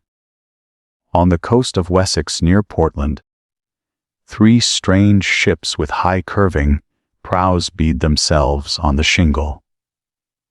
The local royal official, the reef, thinking them to be merchants from a new and unknown land, rowed down to the shore with a few men to greet them, and as was his duty, to demand they come to the king's town to be registered and pay the proper trading tolls. The strangers' response was not to barter, but to draw their weapons. The reeve and his men were cut down where they stood. It was a small, bloody, and deeply confusing incident, a shocking breach of protocol. It was the first recorded Viking raid in England. 4 years later, in 793, the true nature of this new threat was revealed in an act of such shocking sacrilege that it sent a tremor of fear throughout the whole of Christendom. The target was the holy island of Lindisfarne. This was not a fortified town or a royal treasury. This was the sacred heart of the Northumbrian Golden Age, the island monastery of St. Cath, a place of prayer, scholarship, and profound peace. The monks watching the long ships ground on their beach would have had no frame of reference for the violence that was about to be unleashed. The Norsemen stormed ashore with a terrifying ferocity. They were not interested in conversion or conquest, only in portable wealth. The monastery undefended and filled with generations of priceless gifts to God.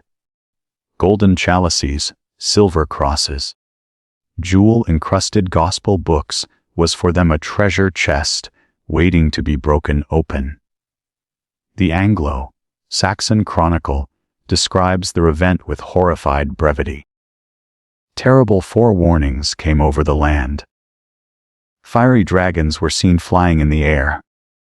A great famine soon followed these signs, and a little after that, the ravaging of wretched heathen men destroyed God's church at Lindisfarne.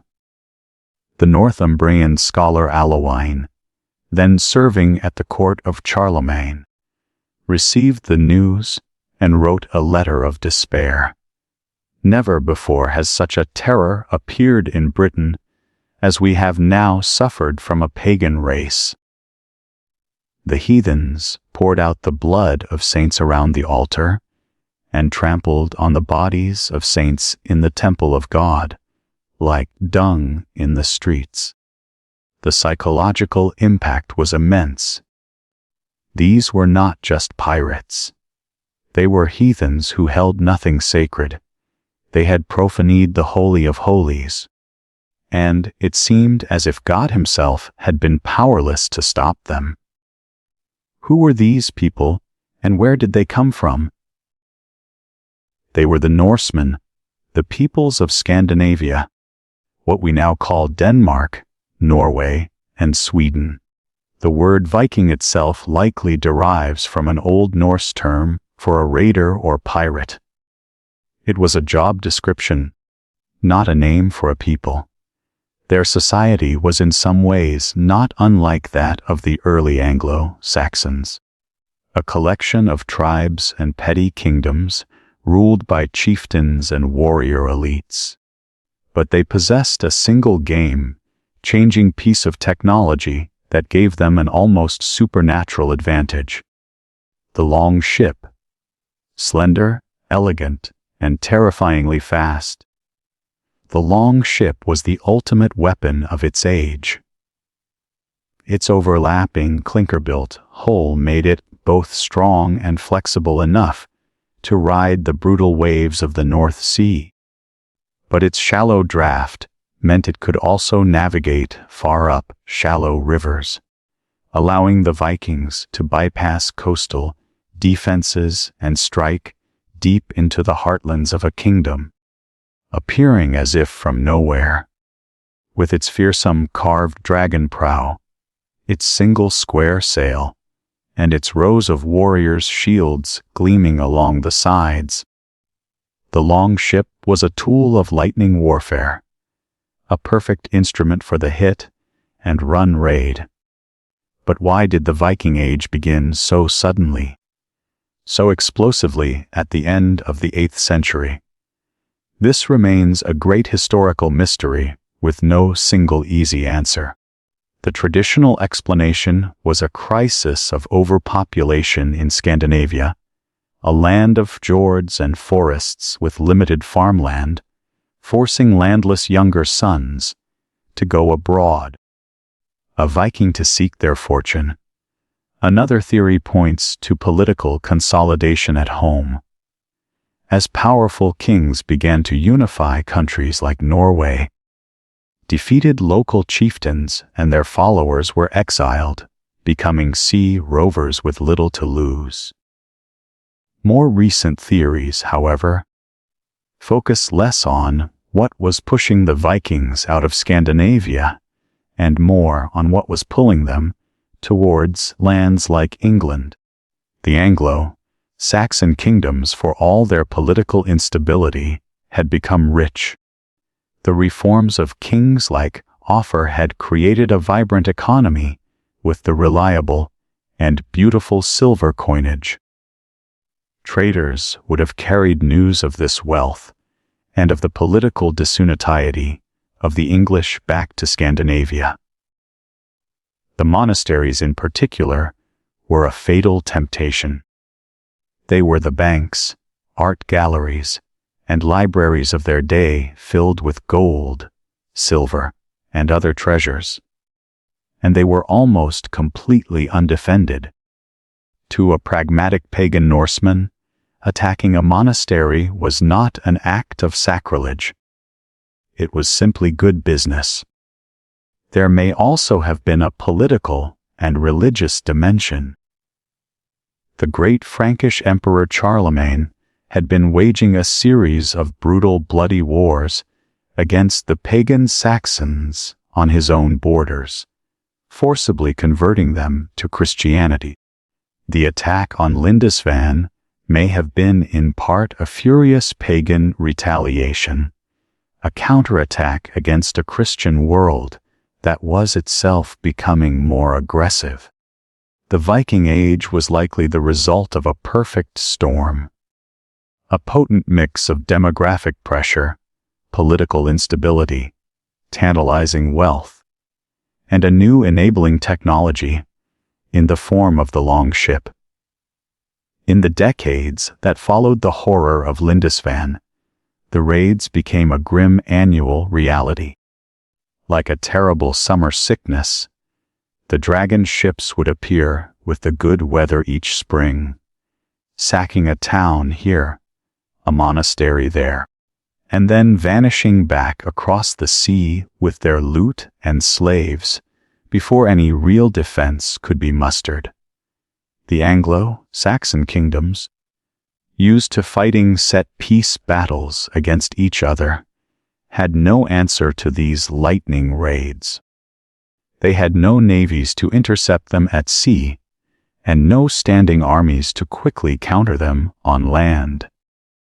Then the nature of the threat began to change. The raiding parties grew larger, the fleets swelling from a handful of ships to dozens. And in the year 850, the Anglo-Saxon Chronicle records a chilling new development. The heathen men, for the first time, remained over winter. They established a fortified camp on the Isle of Thanet in Kent, the very place where Augustine had first landed. This was a pivotal shift. They were no longer just seasonal raiders.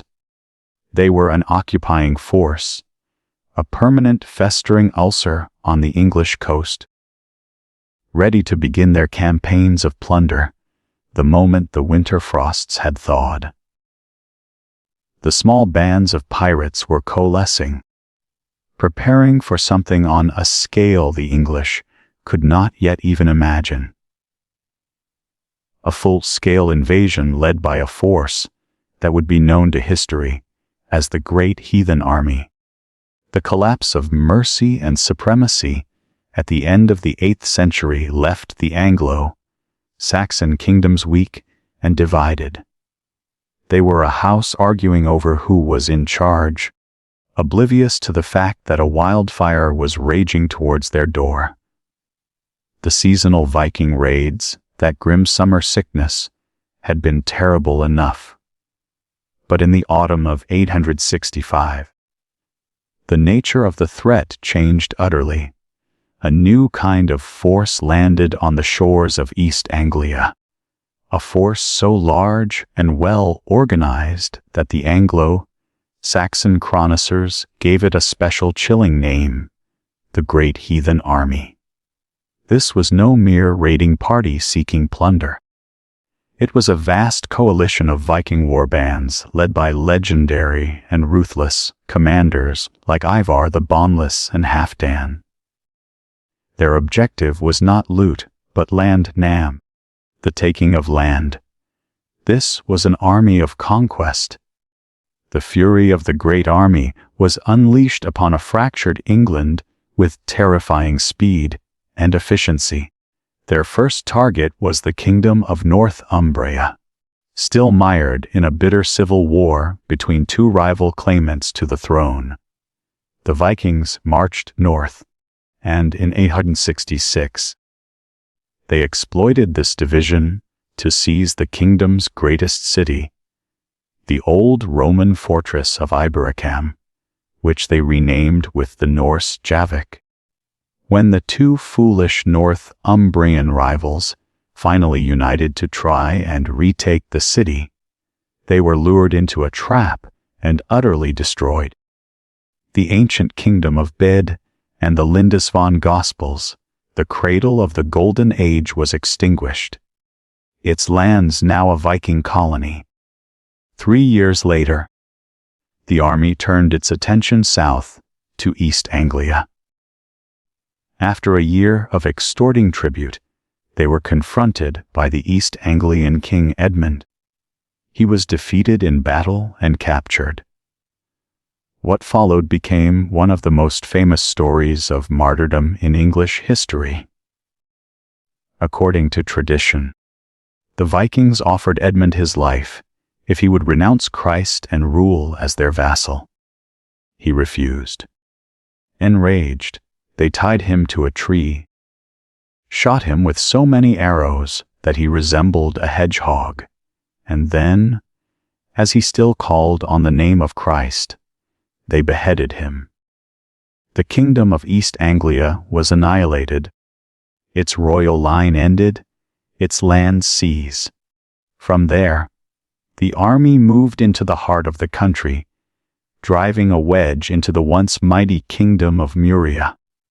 For several years they campaigned across its territory until in 874 they stormed the Mercian royal center at Repton, forcing the Mercian king, Burgred, to flee into exile in Rome, where he died a broken man. The Vikings placed a puppet king on the Mercian throne, effectively breaking the back of the last great Anglo-Saxon kingdom. In less than a decade, 3 of the 4 great remaining English kingdoms had been destroyed. Only one remained. In the southwest, the kingdom of the West Saxons, Wessex, now stood alone against the full terrifying might of the Viking host. Its king was a young man who was in many ways an unlikely hero. Alfred was never supposed to be king. The youngest of 5 brothers, he was a scholarly, intensely pious man who seemed more destined for the church than the throne. As a boy, he had traveled to Rome and been fascinated by learning. But he was also plagued by a severe and painful chronic illness, perhaps Crohn's disease. That would torment him for his entire life. Yet, when the great army first turned its full attention on Wessex in 871, Alfred, then just the king's younger brother, was at the heart of the desperate defense. It was a year of relentless, brutal fighting. At the critical Battle of Ashdown, it was Alfred who led a heroic, uphill charge against the Viking shield wall, while his brother, King Ethelred, was still in his tent finishing his prayers. Though the West Saxons won that day, they suffered other defeats. And by the end of the year, King Ethelred was dead from his wounds.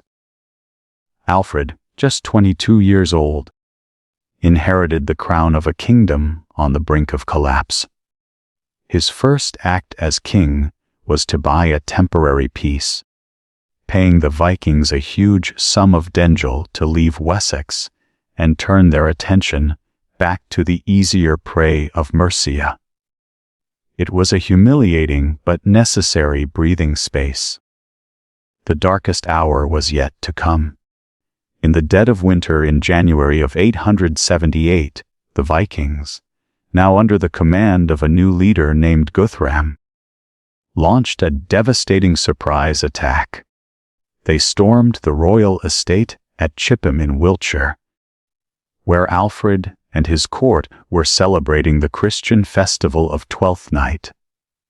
The West Saxon army, caught completely off guard, was shattered and dispersed. The kingdom of Wessex effectively ceased to exist. Alfred himself became a fugitive in his own land, forced to flee with a small handful of loyal followers into the vast, inaccessible marshes of the Somerset levels. It was here, at a place called Athelney, that the last king of the English went to ground. This is the period of the famous legend of Alfred and the cakes where the disguised king hiding in a peasant woman's hut is so distracted by his troubles that he lets her bread burn and receives a furious scolding. The story is folklore, but it captures the profound truth of his situation.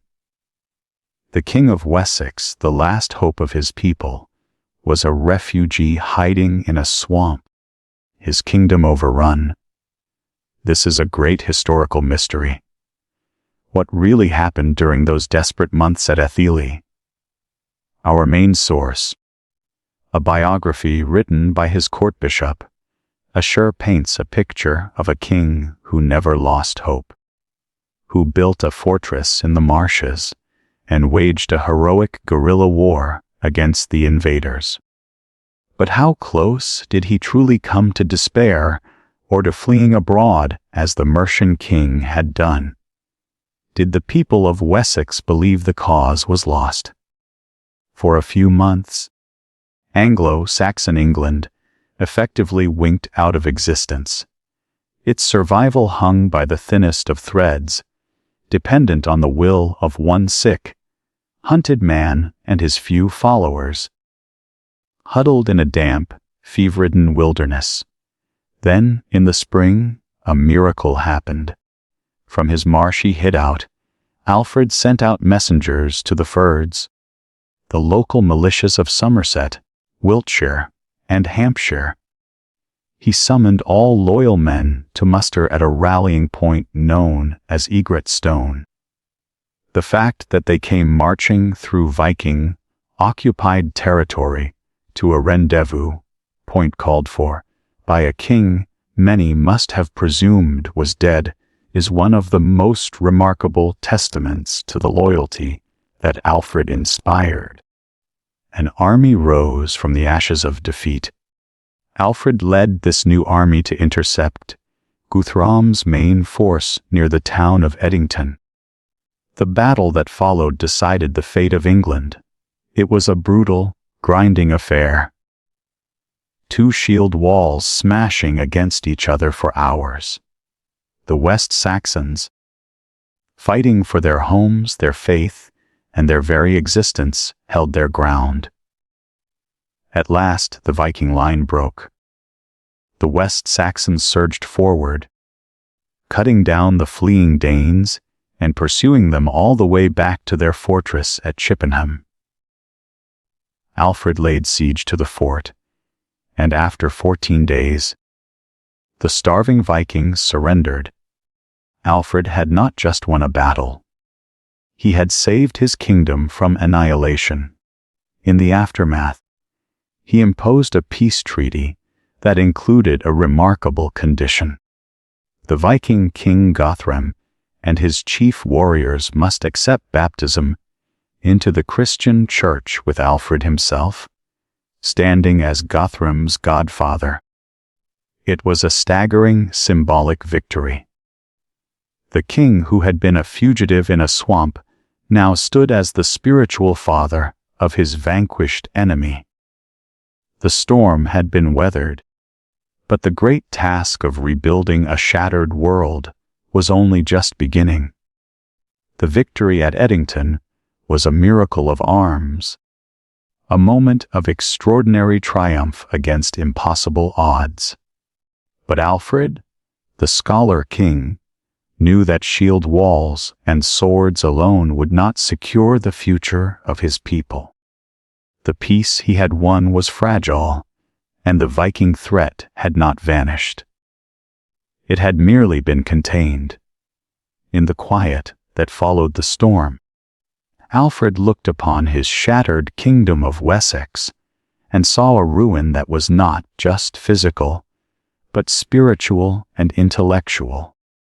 The long decades of war had brought about a catastrophic collapse of learning, a dark age far more profound than any simple absence of historical records.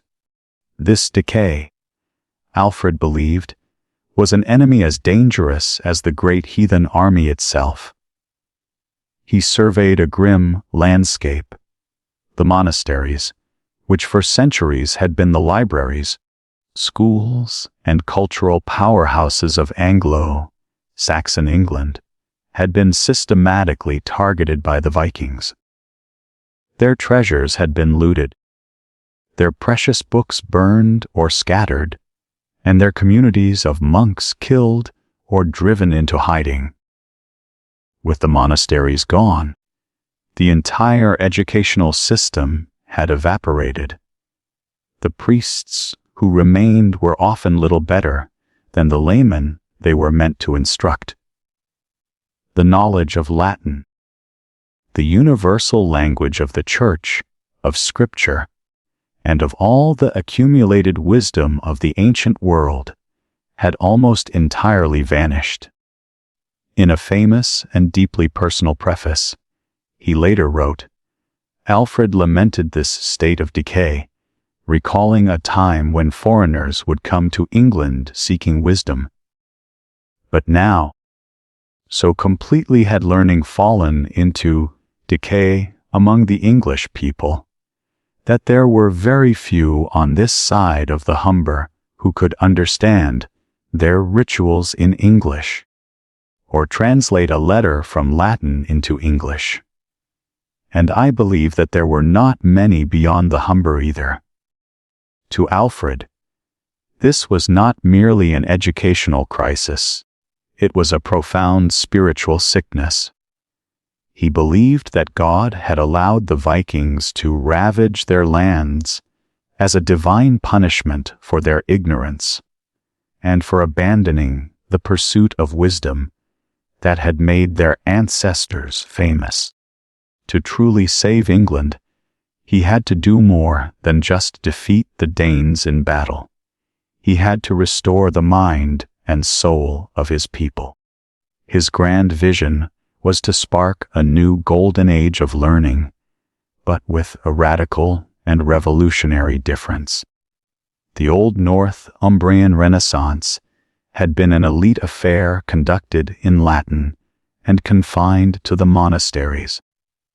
Alfred dreamed of a renewal of learning that would be accessible to all, a wisdom that would be expressed not in the arcane tongue of Rome, but in English, the Old English that his people actually spoke. To achieve this, Alfred turned his own royal court, a mobile capital of warriors and administrators, into a new kind of school, an academy on the march. He became a great patron of scholarship, sending out agents to recruit the brightest minds he could find. From the ravaged kingdom of Mercia, he brought scholars like Plegund, whom he made his Archbishop of Canterbury. From the Celtic lands of Wales, he recruited the Monkesser, who would become his close friend and eventual biographer. And from across the Channel, from the continent, he brought Frankish scholars like Grimoald and John the Old Saxon. He gathered this international team of intellectuals around him, creating a vibrant circle of learning amidst the constant pressures of war and governance. Crucially, Alfred led by example. Despite the immense burdens of his office and the constant debilitating pain of his illness, he dedicated himself to study with a ferocious intensity. In his late 30s, a reigning king in a time of crisis, he taught himself to read Latin fluently, and then even more remarkably to translate it. Asser, his biographer, paints a moving picture of the king, a man who, in spite of all the demands of the present life, the raids of the Vikings, and his own bodily illness, did not cease to read books aloud and to learn by heart. Alfred, the warrior of Edington, became Alfred the student. Determined to master the knowledge he believed was the key to his kingdom's salvation. The centerpiece of his entire project was a bold and unprecedented program of translation. Alfred and his courtly circle selected a small library of what they considered the most essential books, the core knowledge a Christian people and their leaders needed, and they set about the task of rendering them from Latin into Old English. The curriculum they chose was not narrowly religious. It was a program for creating wise and effective citizens. There was Pope Gregory the Great's pastoral care, a practical guide for bishops on how to be good spiritual shepherds, a copy of which Alfred sent to every diocese in his kingdom. They translated historical works like Bede's Ecclesiastical History of the English People and a Universal History by Arroyas to give the English a sense of their own story and their place in God's plan. And most profoundly, Alfred himself is believed to have translated Boethius's The Consolation of Philosophy, a deep and moving dialogue about free will, fate, and the nature of happiness, written by a Roman senator in a prison cell awaiting execution. The words of this ancient philosopher, grappling with suffering and injustice, must have spoken directly to the heart of the king, who had once hidden in the marshes. But this brings us to a subtle historical mystery. How much of this great work did Alfred the man, actually do with his own hands? Our traditional image, shaped by Asser, and by Alfred's own powerful voice in the prefaces, is of a true philosopher king personally, wrestling with Latin syntax late into the night. But the Old English prose styles of the various Alfredian translations differ significantly. Some modern historians, while never doubting Alfred's role as the project's visionary and sponsor, suggest his personal involvement might have been more editorial than literary. Was he the hands-on translator of all these works? Or was he the executive director of a Wessex translation project with different scholars producing the texts under his guidance, which were then issued under his royal authority? The debate does not diminish his greatness, but it forces us to consider the line between being a patron and being an author. The Alfred we meet in these texts may be in part a carefully constructed persona, an image of the ideal wise ruler projected for the benefit of his kingdom. Whether he was the sole author or the chairman of the board, the achievement was revolutionary. By commissioning these translations, and by revitalizing the Anglo-Saxon Chronicle, a history of his people for his people in their own language, Alfred was forging a new English identity. He was fighting a war on two fronts. Against the Vikings, he fought with the sword, but against the deeper enemy, the darkness of ignorance and despair, he fought with books. He was ensuring that his people would not just survive, but that they would survive with their culture, their faith, and their history intact, now accessible to them in their own mother tongue. He had saved the body of Wessex at the Battle of Edington. In the years that followed, he was saving its soul. Alfred's program to restore learning was a battle for the soul of England, a long-term investment in the wisdom and identity of his people. But the king, a hardened veteran of countless battles, knew that books alone could not stop a Viking axe. The victory at Edington had been a deliverance, but the years Alfred had spent as a fugitive in the marshes of Athenry had taught him a brutal lesson about the fundamental weaknesses of his kingdom's defenses. The traditional Anglo-Saxon way of war, based on calling up a militia of farmers who had to be home in time for the harvest, was hopelessly inadequate against the lightning mobility of the Vikings. If Wessex was to survive, it needed a radical overhaul of its entire military and defensive structure. Wisdom had to be defended by walls of earth and wood, and by a new kind of army. Having saved his kingdom's mind, Alfred now set about reforging its sword and shield. His first innovation was to address the fatal flaw in the Anglo-Saxon army, the third. He brilliantly solved the problem of its temporary nature by dividing the entire militia of Wessex into two. At any given time, one half would be in the field serving as a standing army, while the other half remained at home, tending the fields and ensuring the kingdom's economy did not collapse. By regularly rotating these two halves, Alfred created something revolutionary for his time, a permanent professionalized field army that could respond instantly to raids, pursue enemies relentlessly, and crucially conduct long sieges without the pressure of having to disperse to bring in the harvest. The English were no longer just reacting. They could now take the fight to the enemy and sustain it. This newly effective army needed secure bases from which to operate, and this led to Alfred's second and arguably greatest strategic innovation, the creation of the burgh system. A burgh, the ancestor of our word borough, was a fortified town, but Alfred's vision was not just for a few isolated forts. He conceived of an entire integrated network of them, a kingdom-wide system of defense and depth.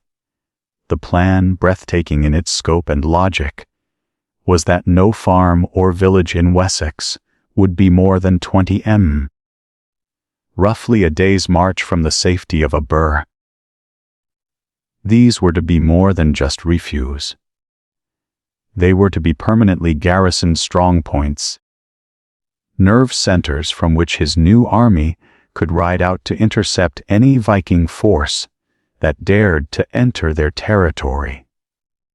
The Vikings' greatest advantage, their mobility, would be turned against them. They could no longer roam and plunder a helpless countryside. Wherever they went, they would be shadowed, harassed, and trapped by a local garrison, unable to pillage freely or to retreat to their ships with their loot.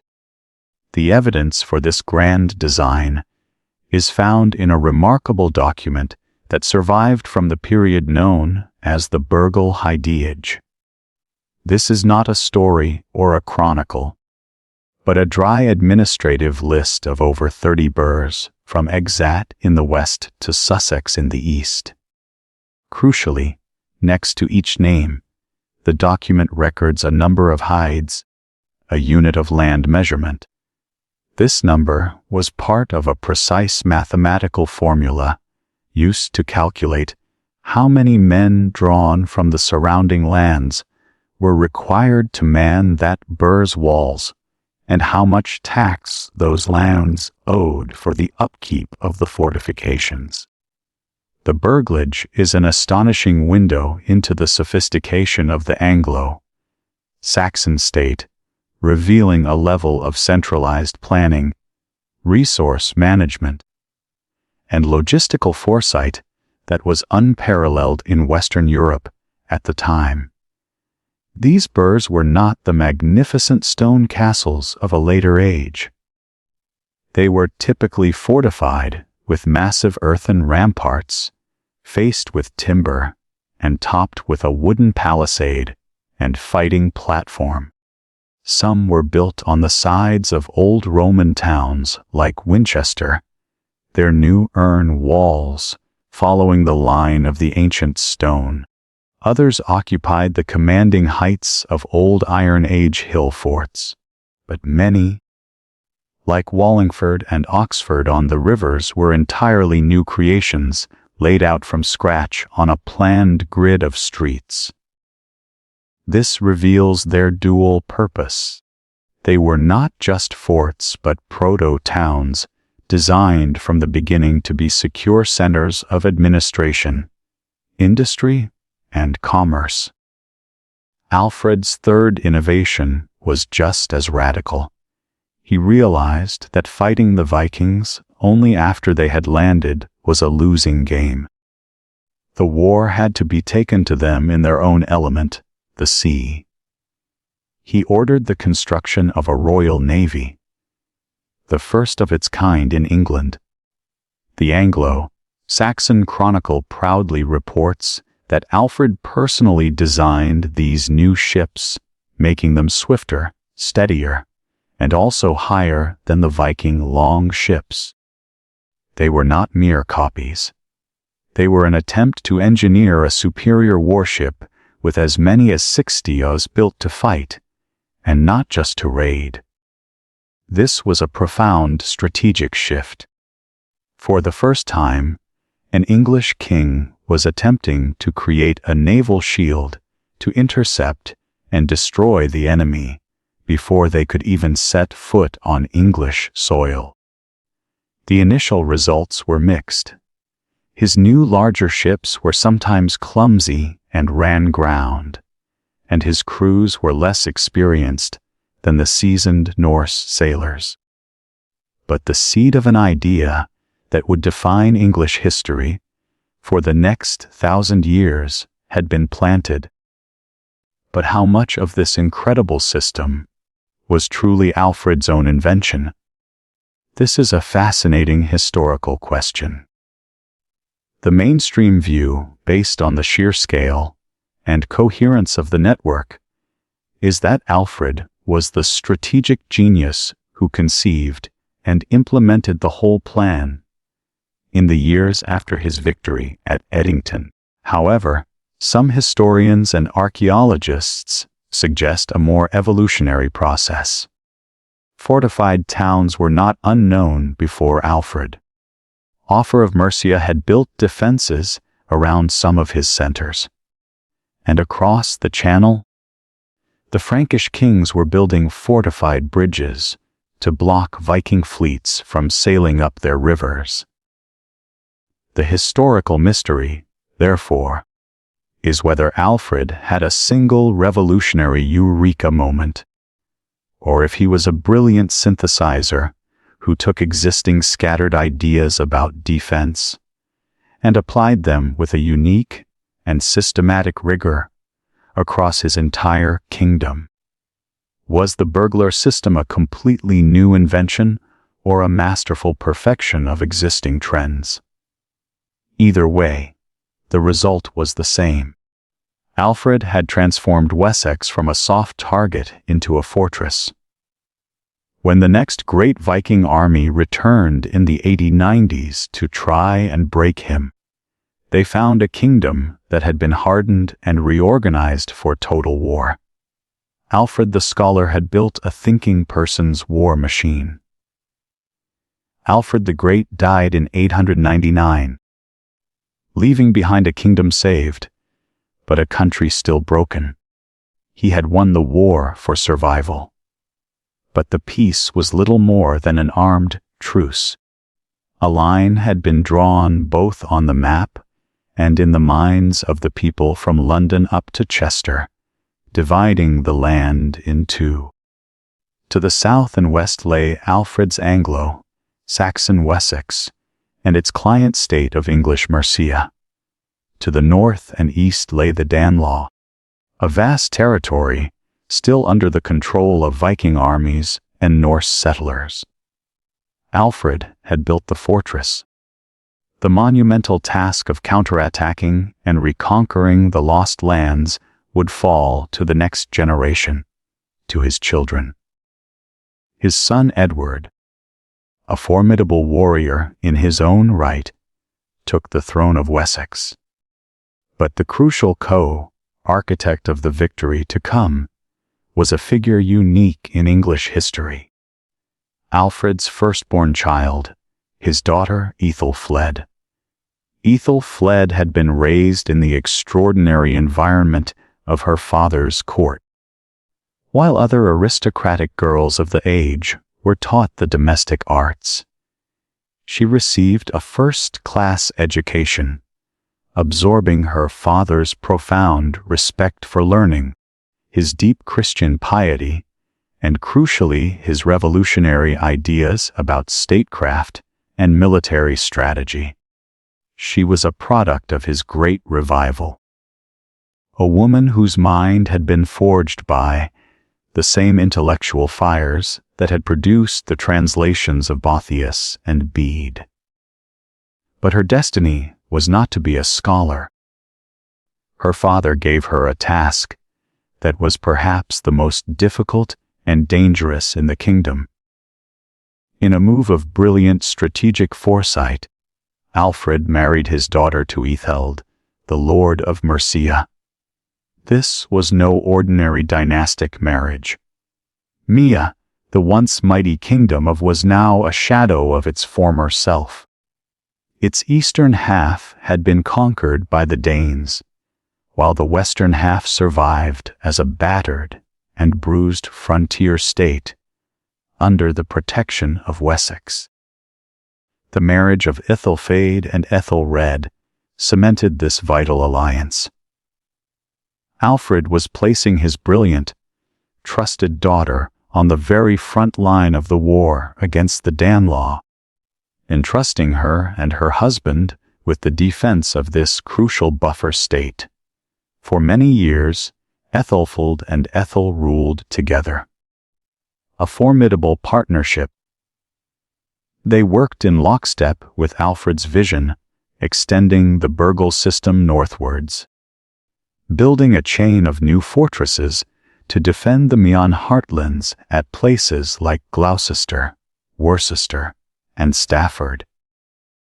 They were the wardens of the Northern March. Around the year 9002, Lord Aetheld Red's health began to fail with a long and debilitating illness. Increasingly, the burdens of rule fell upon his wife. Aethelflaed stepped out from her husband's shadow and took command. When Aetheld finally died in 911, the lords and warriors of Mercia, in a decision that speaks volumes about the respect she had earned, did not seek a new male ruler from Wessex. They swore their allegiance to her alone. In a society that was overwhelmingly patriarchal and militaristic, a woman was now the sole ruler of a kingdom at war. She could not be called a queen or quen, a title reserved for the wife of a king, so she was known by a unique and powerful title, recorded with pride in the Mercian annals. Micna Leftiger, the Lady of the Meons. Free to act in her own right, the Lady of the Mercians revealed herself to be a military commander of genius, a true heir to her father's strategic mind in a carefully coordinated pincer movement. She and her brother Edward in Wessex launched a decadal-long offensive to reclaim the Danelaw, while Edward pushed north and east from Wessex. Aethelflaed drove deep into the heart of the Viking territories from her base in Meah. Her strategy was pure Alfred, a slow, relentless, grinding advance. She never overreached. Every piece of territory she conquered was immediately consolidated by the construction of a new burh, a fortress that served as both a garrison and a new center for English settlement. She was a great builder of towns, founding or refortifying Bridgeon North, Tamworth, Stafford, Warwick, and Runorn, creating a network of steel and earth that squeezed the life out of the Viking kingdoms. In 917, she stormed the great Danish stronghold of Derby in a bloody assault. The next year, the fortress of Leicester surrendered to her without a fight.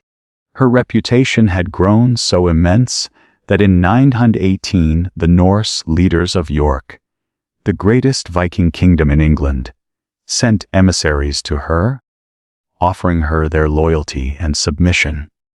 It was the absolute peak of her power. She had succeeded where no Anglo-Saxon ruler had before. This raises a profound historical mystery. Aethelflaed was clearly one of the most successful and important rulers of the age. Yet, the official history of the period, the main West Saxon version of the Anglo-Saxon Chronicle, seems to go out of its way to ignore her. It records her brother Edward's campaigns in meticulous detail, but reduces Aethelflaed's monumental achievements to a few brief, almost dismissive mentions. Her great victories at Derby and Leicester are omitted, as is the stunning offer of submission from York, if not for the survival of a separate document, a local Mayan chronicle that was later copied into some versions of the main text. Her story would be almost completely lost. Why was this warrior queen, this victorious commander, effectively written out of the state-sponsored history of her time? Was it simply West Saxon pride? An unwillingness to let their Mercian allies share the glory of the reconquest? Or was there a more deliberate political motive? Some historians believe that Edward of Wessex and the court historians who wrote for him were deeply wary of Ethelflaed's power and her immense personal popularity in an independent Mercia. They may have deliberately crafted a historical narrative that centered the victory entirely on the West Saxon royal house. The theory suggests that Edward intended all along to absorb Mercia into his own kingdom, and erasing the record of its powerful and independent female ruler was a necessary act of political propaganda. She was perhaps too successful, too beloved, and too independent for the comfort of her brother, who was trying to forge a single unified kingdom under his sole command. Ethelflaed did not live to see the final victory. She died suddenly at Tamworth, her royal capital, in the summer of 918, at the very height of her power and prestige. The whole of Mia mourned her passing. She had intended for her daughter Elfwin to succeed her, but it was not to be. Her brother Edward marched north, deposed his own niece, and declared himself the direct ruler of Mercia. The independent kingdom of Mercia was no more. It was now just a province in a greater Wessex. Ethelflaed's life work, the restoration of mercy and pride and power, was undone, and her story was largely suppressed. Yet her legacy was undeniable. She was the forgotten architect of the English reconquest. The warrior lady whose brilliant campaigns broke the back of the Danube and made the unification of England possible. The death of the Lady Ethelflaed marked the end of an independent Mercia. But the great project she and her brother had begun, the reconquest of the Danelaw, was not yet complete. Her brother Edward the Elder, king of the West Saxons and now lord of the Mayans, continued the relentless forward march, his armies pushing ever deeper into Viking-held territory. When Edward died in 924, the long war was nearly won, but the final decisive steps remained. The task of completing the dream of a united England fell to his son, and Alfred the Great's grandson, a man named Ethelstan. Ethelstan was the perfect king for the moment, a man who embodied the union he was destined to create. Though the son of the West Saxon king, he had been sent as a boy to be raised and educated in the Mean court of his aunt, the warrior lady Ethelflaed. He grew up surrounded by her loyal Mercian thanes, learning the arts of war and statecraft at her side. This unique upbringing meant that when he came to the throne, he was seen not as a foreign West Saxon conqueror, but as one of their own. He was the living bridge between the two greatest Anglo-Saxon kingdoms, the ideal figure to finally weld them into a single unified whole. He was said to be a striking figure with fair flaxen hair, deeply pious, but also a man of immense ambition and ruthless military skill. Where his father and aunt had been methodical, Ethan was lightning fast. He saw that the great prize, the key to the entire north, was the Viking kingdom of York. In 927, just 3 years after becoming king, he marched his combined army of West Saxons and merchants north, stormed the great city, and drove its Norse king out into exile in Ireland. With the fall of York, the last great Viking kingdom in England was broken. For the first time since the Romans had left 5 centuries before the entire territory of the Old English kingdoms, Wessex, Merthyr, East Anglia, and Northumbria was under the rule of a single native king. To formalize this new reality, Aethelstan summoned the other rulers of the island of Britain to meet him at a place called Amund Bridge in Cumbria. And there, in a grand political ceremony, the other kings bowed to his supremacy.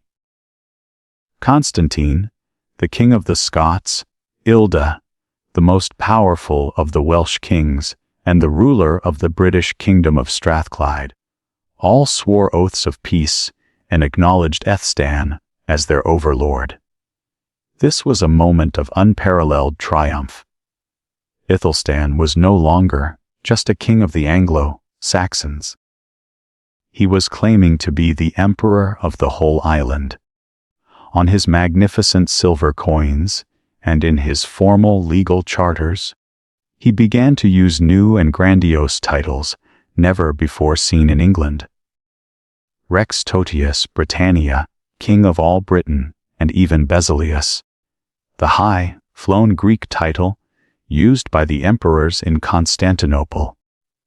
The political entity we now call England had been born, and Ethan was its first king.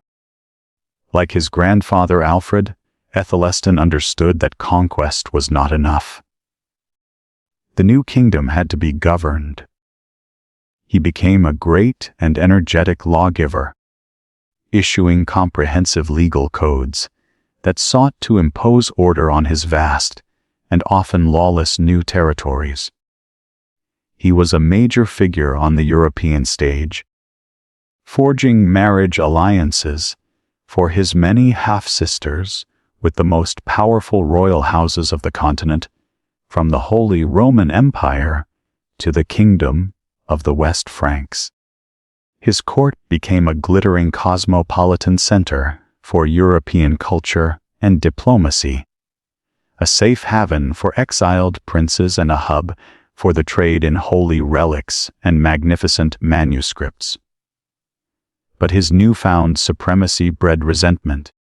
The kings of Scotland and the British kingdoms chafed under his overlordship, and the Highborn Norse Vikings, exiled from York and now ruling from Dublin, dreamed of revenge and reconquest. In the year 937, all of Ethan's enemies came together, forming a grand coalition designed to crush the upstart English kingdom once and for all. It was a formidable alliance. Constantine of Scotland marched his army south, while Olaf Guthrudsson, the Norse king of Dublin, crossed the Irish Sea with a massive fleet. They were joined by the Briton of Strathclyde.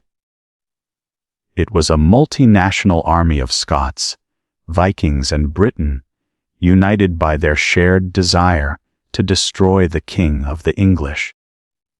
The two great armies met at a place called Brunanburh. The battle that followed was one of the largest, most savage, and most important in the whole of British history. Our most vivid account of it comes not from a dry chronicle entry, but from a long, triumphant, and brutally graphic poem composed to celebrate the victory and preserved in the Anglo-Saxon Chronicle. The poem describes a full day of slaughter, a terrible clash of shield walls that began at sunrise. It speaks of the field of battle running dark with the blood of warriors, of the piercing of shields and the hewing of swords. It celebrates the valor of King Aethelstan and his young brother Edmund fighting side by side, as was their noble nature from their ancestors. The poem is a work of fierce patriotic pride, glorying in a victory won not just by West Saxons or merchants, but by a united English army. The result was a crushing, decisive victory for Aethelstan. The coalition army was smashed, its leaders forced to flee back to their ships. The poem records with grim satisfaction that 5 kings and 7 of Olaf's greats laid dead on the battlefield. The victory at Kronenberg was absolute. It shattered the alliance of Æthelstan's enemies and secured the existence of the new Kingdom of England. Yet, for all its fame and importance, the battle is shrouded in a profound mystery. We have absolutely no idea where it was fought. The poem is rich in bloody detail, but gives no usable clues about the location. Dozens of sites have been suggested over the centuries, but no definitive evidence has ever been found. The current leading theory places the battle somewhere in the Wirral Peninsula, a location that makes good strategic sense for a rendezvous between a Scottish army marching south and a Viking fleet arriving from Ireland. But without a conclusive archaeological discovery, Brunanburh remains the great lost battle of English history, a ghost on the landscape where the bloody birth of the nation took place. Æthelstan died only 2 years after his great victory, having reigned for just 15 years. But his achievement was monumental. He had inherited a collection of allied kingdoms and forged them into a single state. Alfred had saved the idea of England from extinction. Edward and his sister Æthelflæd had done the hard, grinding work of reclamation. But it was Æthelän, the glorious king, the Emperor of Britain, who completed the structure. At Kronenberg, the kingdom he built received its baptism of fire and emerged as the dominant power on the island. A new nation forged in the heat of battle. The monumental victory of King Æthelstan at Brunanburh secured the existence of the new Kingdom of England. But it did not immediately bring peace. The unity he had forged was fragile. And in the decades that followed his death, his successors, his younger brothers Edmund and Edred, had to fight relentlessly to hold their creation together. The Hibernian Norse kings of Dublin repeatedly tried to reclaim the Kingdom of York, and for a time the famous and formidable Viking Eric Bloodaxe succeeded in doing so. The North remained a turbulent, violent frontier. It was not until the middle of the 10th century, in 954, that the last Norse king of York was finally expelled and killed, and Northumbria was permanently and securely incorporated into the English kingdom. This final act of unification ushered in a new era, a period of remarkable peace and stability presided over by one of the greatest kings of the age, Edgar, a man who would be remembered by later chroniclers as the Peaceful. Edgar came to the throne of a united England in 959, a young man who inherited the fruits of his ancestors' bloody labors. His reign was for the most part free from the great wars and Viking invasions that had defined the lives of his father, uncle, and great-grandfather. This peace allowed for the consolidation of the English state and for a grand ceremony that would mark the absolute Senate of Anglo-Saxon royal power. In 973, late in his reign, Edgar held a second spectacular coronation at the ancient Roman city of Bath. This was no ordinary ceremony. It was a carefully choreographed piece of political theater, an imperial coronation consciously modeled on those of the great emperors of Rome and Byzantium. It was designed to display Edgar's status not just as a king of England, but as the overlord of all of Britain. To reinforce this imperial claim, Edgar traveled from his coronation at Bath to the city of Chester on the border with Wales. There, in a legendary display of power, the other kings of Britain were made to publicly demonstrate their submission. As the chronicler tells it, 8 Celtic kings, including the King of Scots, the King of Strathclyde, and the most powerful princes of Wales, were compelled to take up the oars of a state barge and row their overlord, King Edgar, who held the tiller on the river. It was a stunning, unforgettable image of absolute dominance. The Emperor of Britain being rowed by his council of client kings, this climate of peace, prosperity, and unparalleled royal authority created the perfect conditions for the most significant cultural and religious movement of the later Anglo-Saxon period, the Benedictine monastic reform. While Alfred the Great had dreamed of reviving monastic life, the reality was that a century later, the monasteries of England were in a dire state. Many lay in ruins, abandoned since the Viking raids. Others had survived, but in name only. They were no longer true monasteries, but comfortable collegiate churches run by communities of secular canons or clerks. These men were often married, lived in their own private houses, owned property, and passed their positions down to their sons.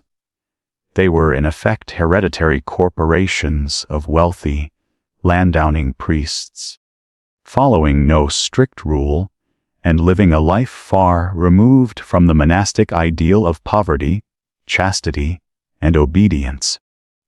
A powerful new wave of spiritual fervor, however, was sweeping across Europe, inspired by the reformed Benedictine monasteries of the continent, particularly the great French abbeys of Cluny and Fleury.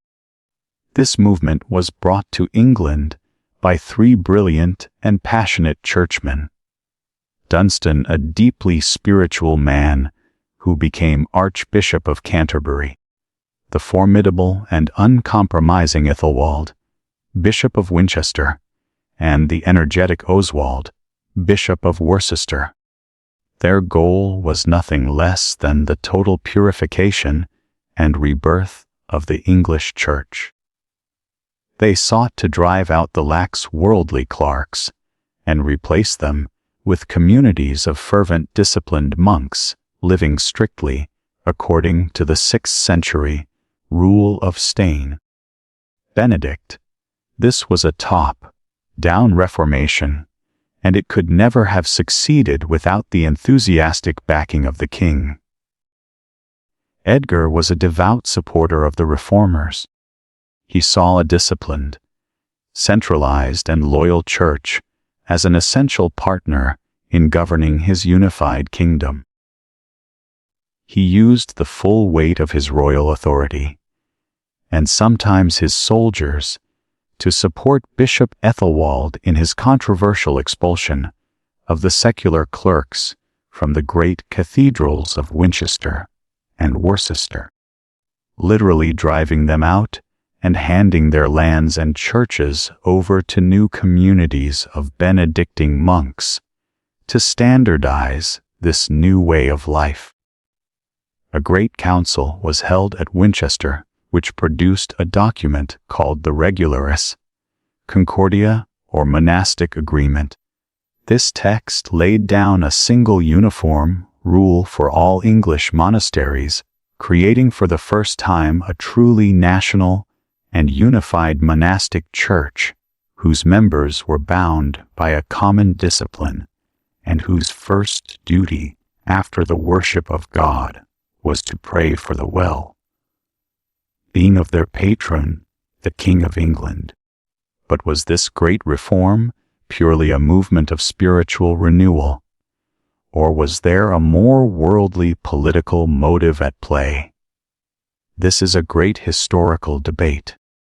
The traditional view is that This was a genuine and desperately needed revival that transformed the English church into a beacon of piety and learning, sparking a new golden age of manuscript illumination and scholarship.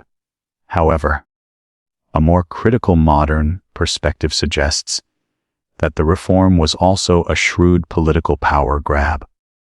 The old communities of secular clerks were not just lax. They were independent, often hereditary, and controlled vast tracts of land. By expelling them, King Edgar and his bishop allies were not just purifying the church.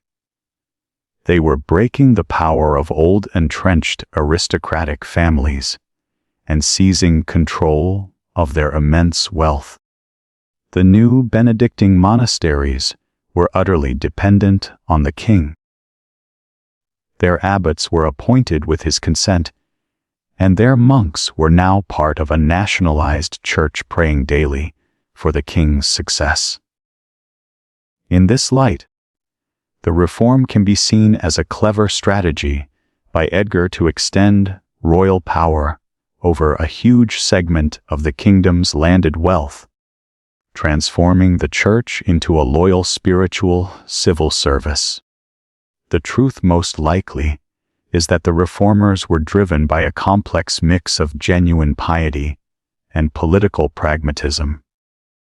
Whatever the motivation, the results were spectacular. Edgar's reign became a golden age of peace and culture.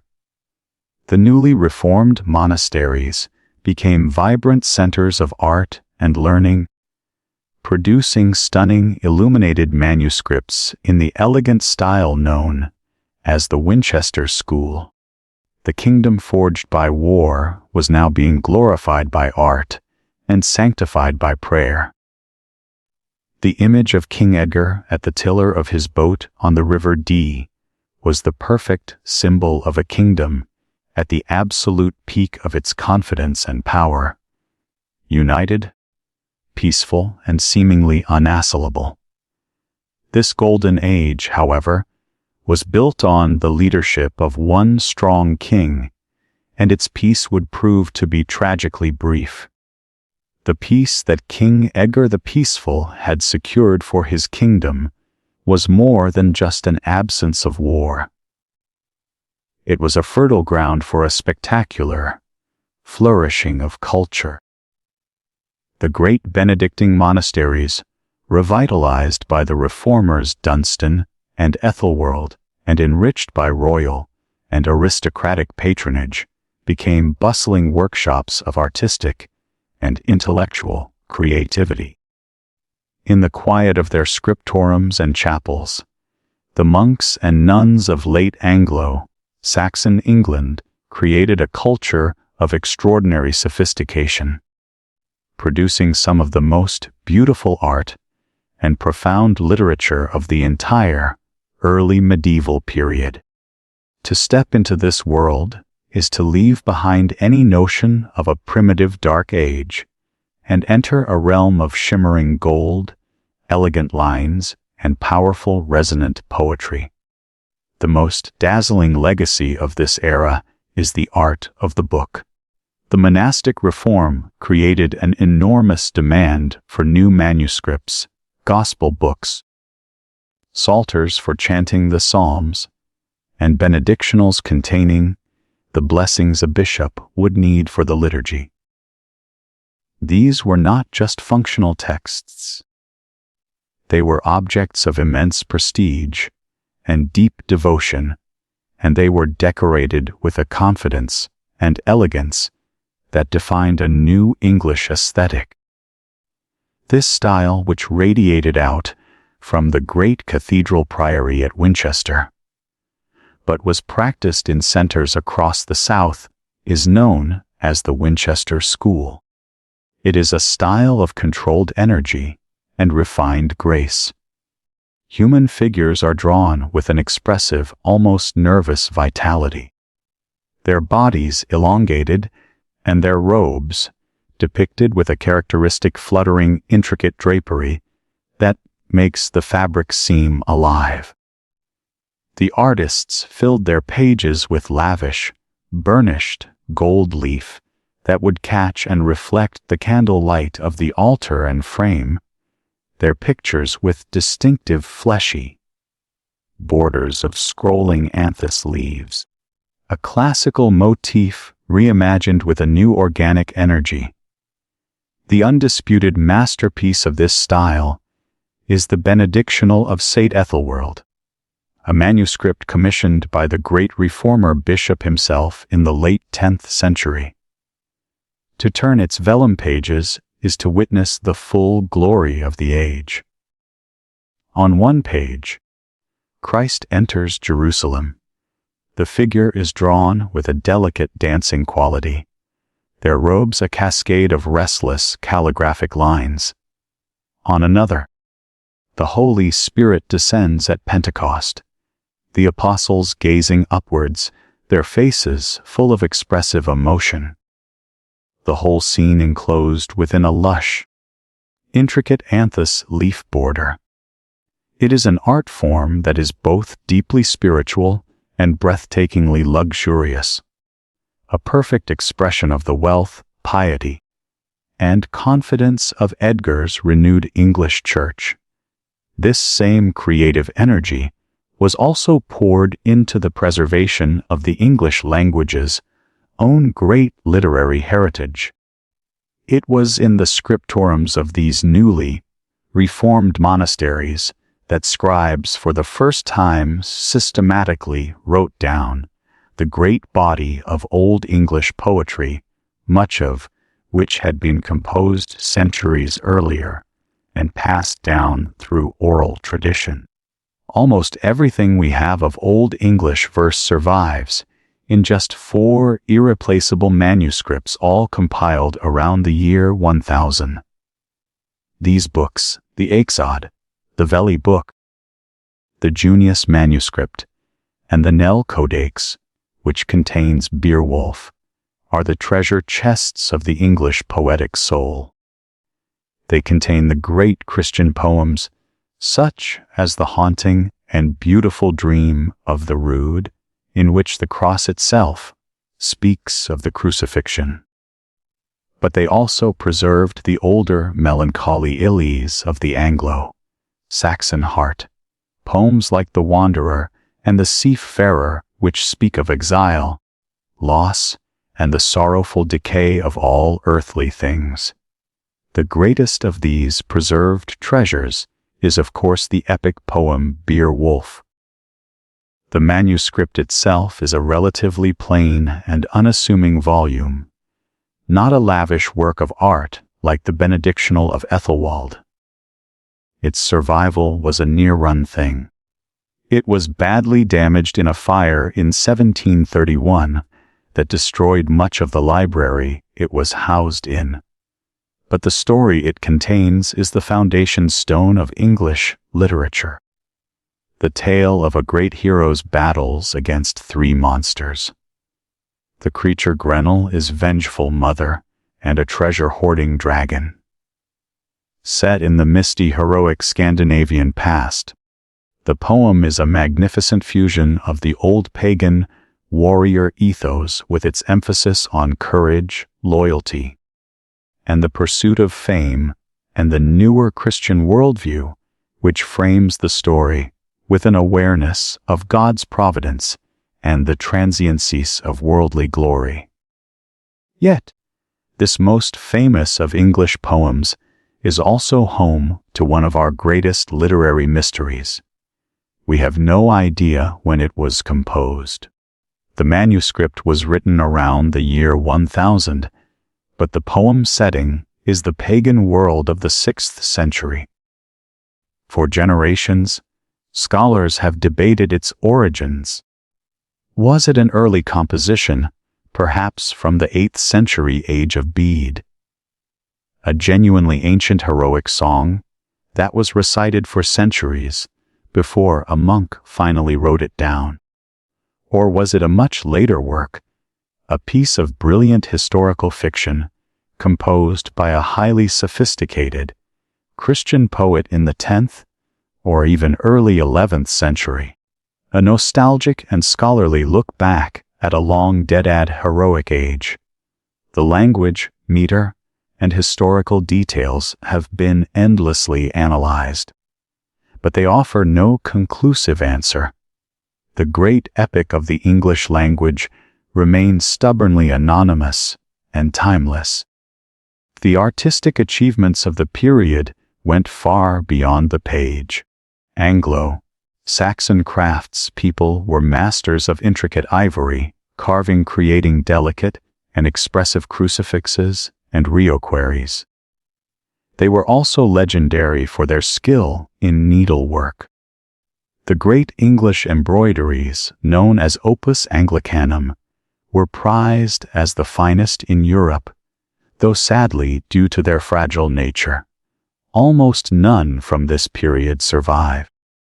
The famous Bayeux tapestry, created just after the Norman conquest, was embroidered by English artists and stands as a late glorious testament to this long-cherished national skill.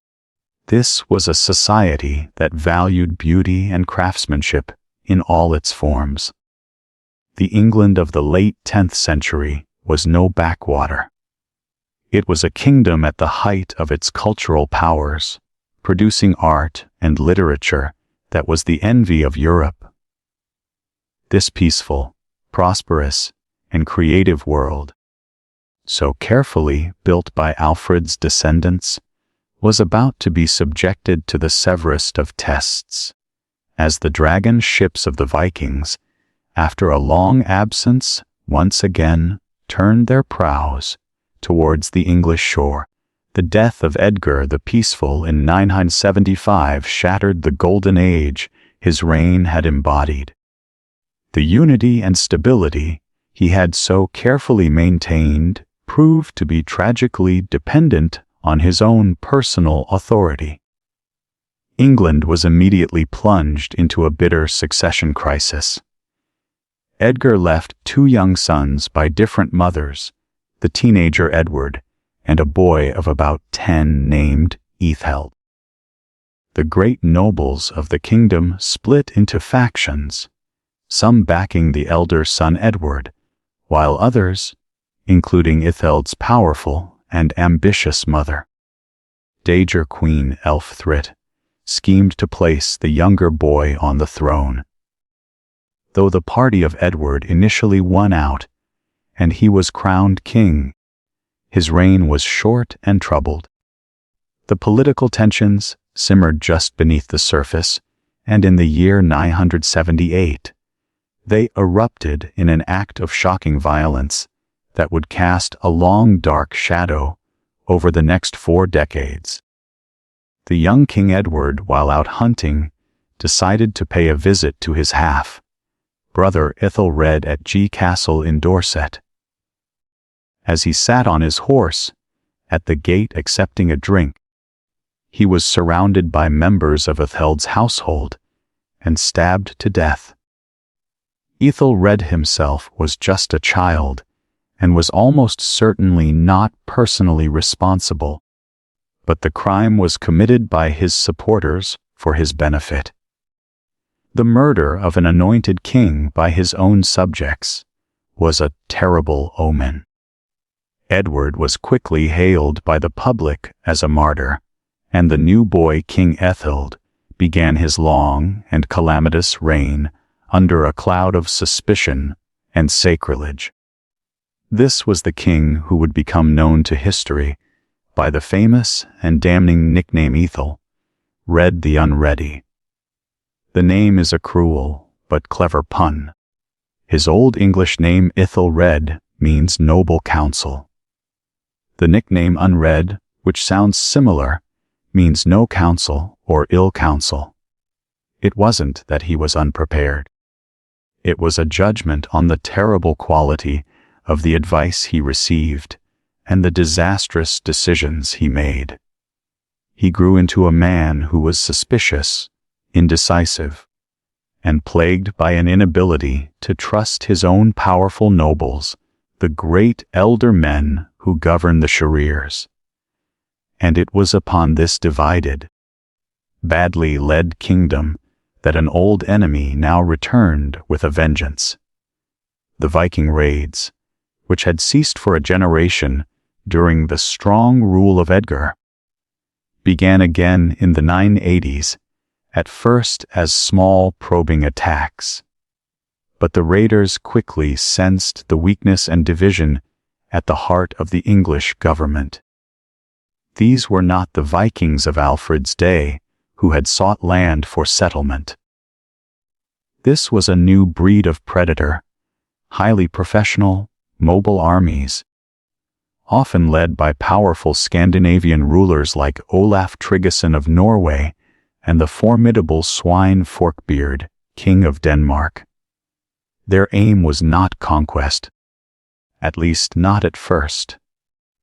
They were running a vast international extortion racket, and they saw that rich, disorganized England was the perfect target. The English response was tragically inept.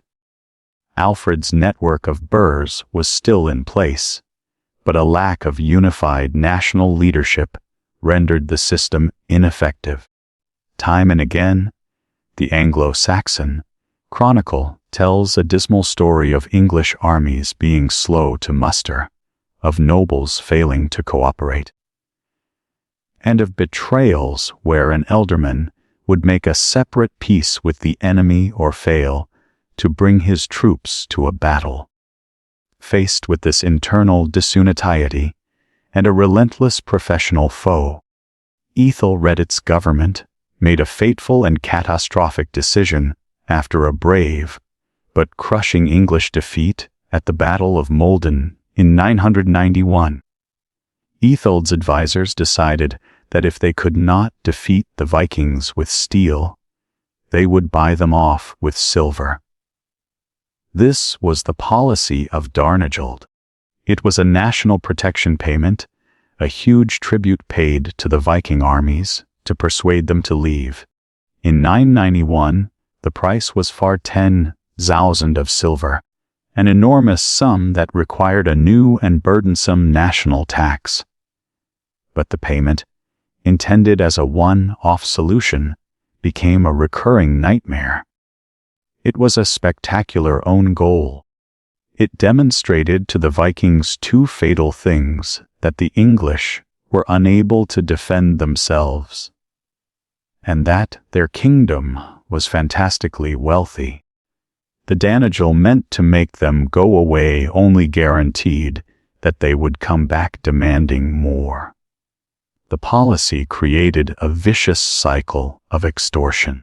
The payments grew ever larger: 16,000 of silver in 994, 24,000 in 102, a staggering 36,000 in 107. Each payment drained the kingdom of its wealth and advertised its weakness, making the next attack inevitable. As the crisis deepened, Ethelred's paranoia and poor judgment led him to commit an act of supreme folly. In 1002, claiming to have uncovered a plot that all the Danish men who were in England would treacherously deprive him and all his counselors of life, he issued a secret order. On St. Price's Day, November 13th, all Danes living in England were to be killed. We do not know how widely this royal command for ethnic cleansing was carried out, but we know it happened in places like Oxford, where a number of Danes, who had taken refuge in a church, were burned to death. The massacre was not only a moral atrocity, it was a strategic blunder of epic proportions. One of the victims was said to be Gunhilda, the sister of King Svein Forkbeard of Denmark.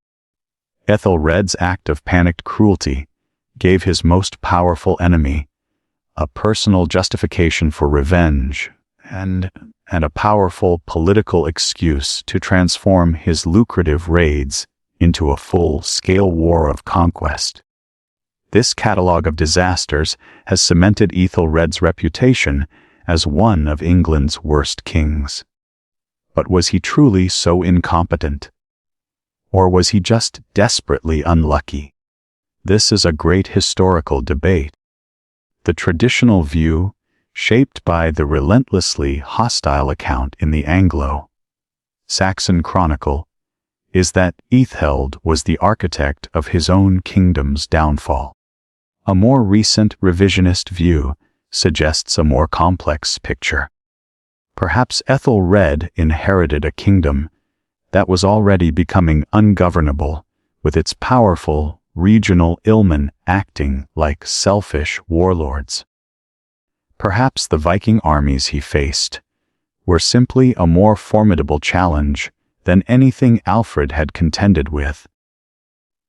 Perhaps the Digelt policy, so ruinous in hindsight, seemed like a rational way to buy time and avoid bloodshed, a policy that other rulers in Europe had also used. The mystery is whether Ætheled was the cause of the crisis or simply the unfortunate king who presided over the collapse of a system that was already rotten from within.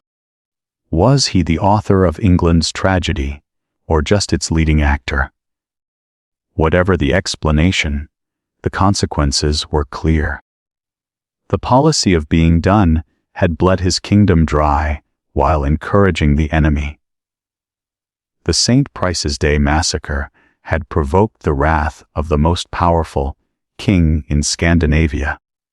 By the first decade of the 11th century, Svein Forkbeard was preparing a great invasion. This time, not for silver, but for the crown of England itself. The golden kingdom of Edgar the Peaceful was on its knees, facing total annihilation. The calamitous reign of Ætheled the Unready had bled England of its wealth and its will to fight.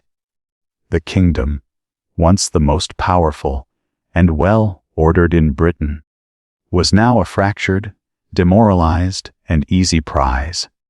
In the summer of 1013, the master extortionist, King Svein Forkbeard of Denmark, returned to England, not for more silver, but for the throne itself. His invasion was less a conquest and more a triumphal procession.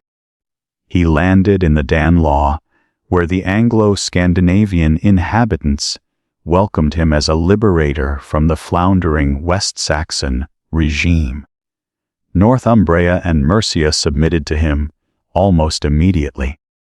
Resistance in the south soon crumbled, and by the end of the year Ætheled was forced into a final, humiliating act of failure. He abandoned his kingdom and fled into exile at the court of his wife's brother, the Duke of Normandy. On Christmas Day 1013, the Viking warlord, Svein Forkbeard, was declared the king of all England.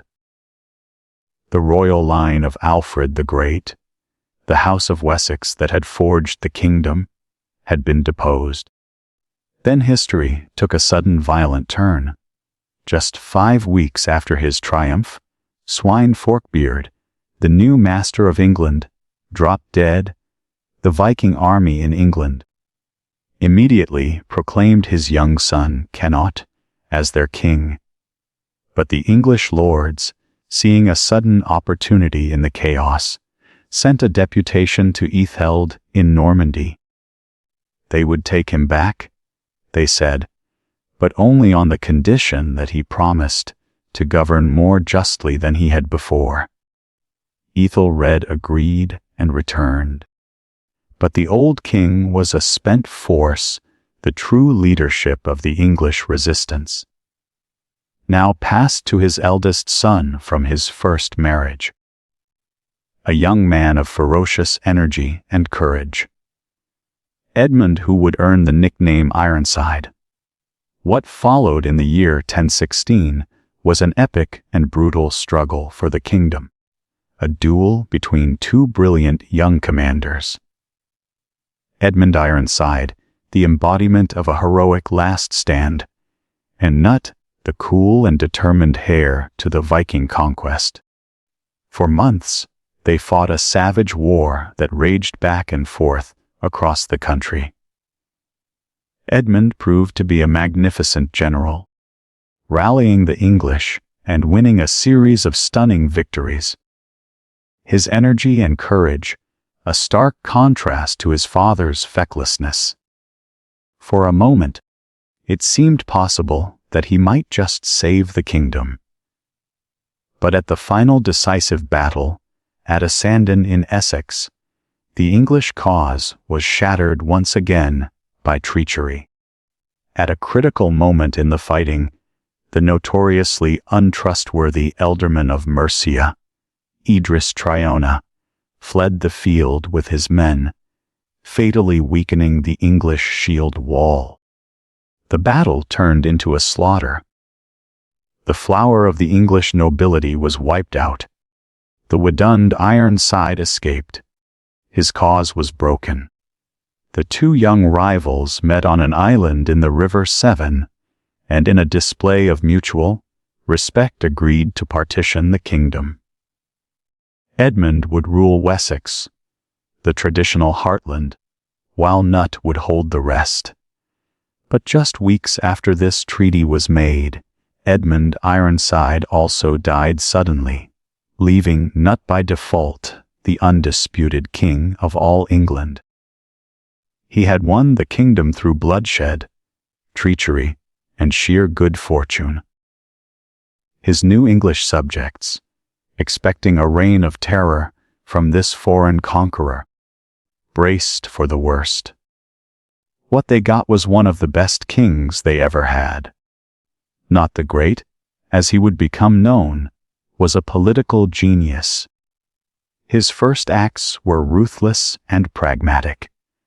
He had any potential English claimants to the throne executed or exiled, and he swiftly disposed of the treacherous Idris Traiona.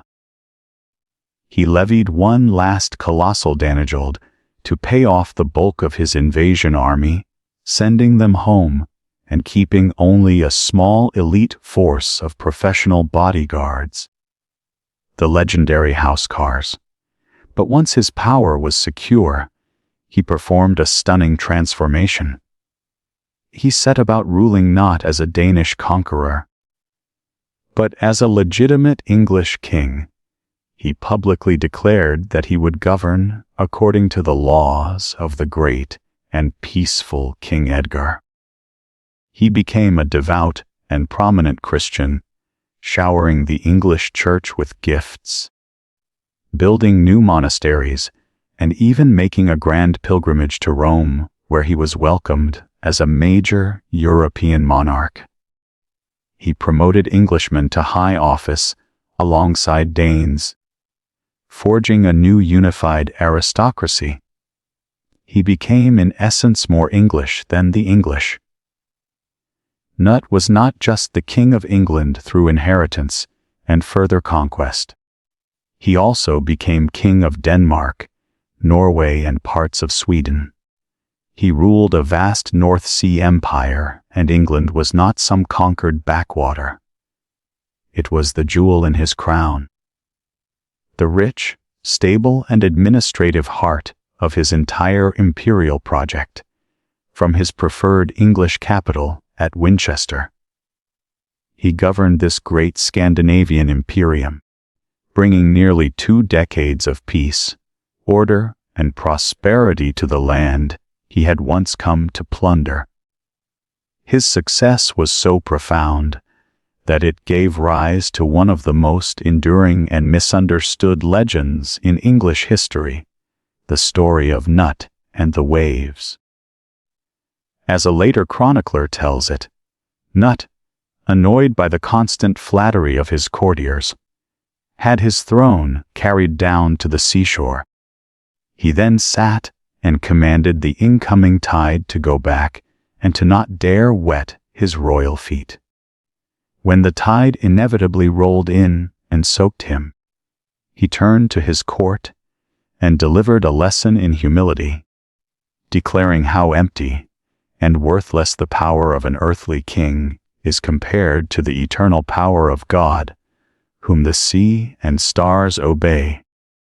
The popular modern take on this story is that it shows Cat as an arrogant fool, a king so deluded by power that he thought he could command nature. But the original story was meant to show the exact opposite.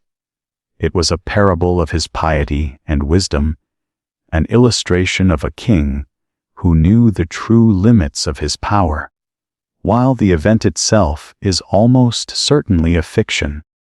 The fact that a later historian would invent such a story to characterize him tells us everything about the reputation he built.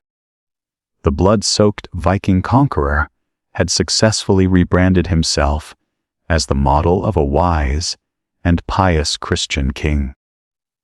The man who had taken England by force had won the hearts of its people by governing with justice and peace.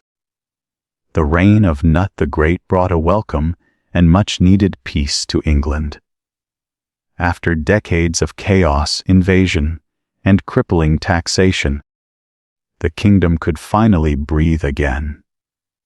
But what kind of society was it that Nut had conquered and then come to rule so effectively? Beneath the grand narrative of kings, battles, and empires, the lives of the 5 to 6 million people of late Anglo-Saxon England were governed by a complex and deeply ingrained social structure. It was a world built on a pyramid of loyalties and obligations. A highly ordered society administered by one of the most sophisticated legal systems in Europe, where every person, from the king to the slave, had their place. At the absolute pinnacle of this pyramid was the king the Signing. He was the war leader of his people, the guardian of the kingdom's peace, and the ultimate source of law and justice. In the tradition of the ancient Midhole, he was still the ring-giver, the generous lord who rewarded his followers, but his power was now far more formal and extensive. Kingship, however, was not strictly hereditary. While the crown almost always passed to a member of the royal family, the House of Wessex, the king was formally chosen by the Witenagemot, or Witan, the council of the great and wise men of the realm. This selective principle was crucial. The Witan's role was to choose the best candidate, a strong adult male who could lead the army and govern effectively. The idea of a child inheriting the throne common elsewhere in Europe was alien to the Anglo-Saxons. Below the king stood the great nobility. At the top of this class were the ears, or Yolas, undercut who imported the Danish title. These figures replaced the older Anglo-Saxon ealdormen. England was divided into a handful of vast earldoms: Wessex, Mercuria, East Anglia, Northumbria, and the who ruled them were men of immense power and wealth, second only to the king. They were the king's chief generals, his viceroy, and his most powerful advisers on the Witan. Beneath them was the bedrock of the aristocracy, the warrior class of this. Then, or thing was a landowning nobleman who owed military service directly to the king or to his earl. They were the knights of their day. The local lords and administrators who ran the shears commanded the local militias and formed the professional corps of the English army. To qualify as a thinn, a man generally had to hold at least 5 hides of land, a substantial estate, complete with his own hall, a church, and a bell tower. The great mass of the population, the backbone of the kingdom, were the Colla or Charles. These were the free peasant farmers. In the early Anglo-Saxon period, The cur was a robustly independent figure, a free man who owned his own farm, could bear arms at the fur, had a legal standing in court, and was protected by a wereg guild, a man price to be paid if he was injured or killed. By the 11th century, while many prosperous landowning ceols still existed, the status of this group was becoming more varied and precarious. Many had become tenants, renting their land from a thyn or a monastery in exchange for cash payments and increasingly labor services, obliging them to work a certain number of days on their lord's own land. At the very bottom of the social ladder were the slaves, the thrillers or thralls. It is an uncomfortable truth that this prosperous and pious Christian kingdom was a slave-owning society. Slaves were a significant part of the population, perhaps as much as 10 to 20%. A person could be born into slavery, be captured in the frequent wars with the Welsh or Scots, be sold into it by their family in times of famine, or be condemned to it as a punishment or a serious crime. A slave was not a person in the eyes of the law. They were property, a piece of cattle with no legal rights and no guild. They could be bought and sold like livestock. The Church, however, disapproved of the institution and encouraged the freeing of slaves or manumission as a pious act.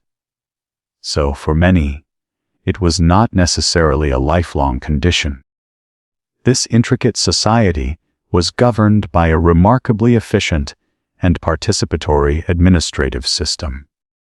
The entire kingdom was divided into shiers, the direct ancestors of England's modern counties.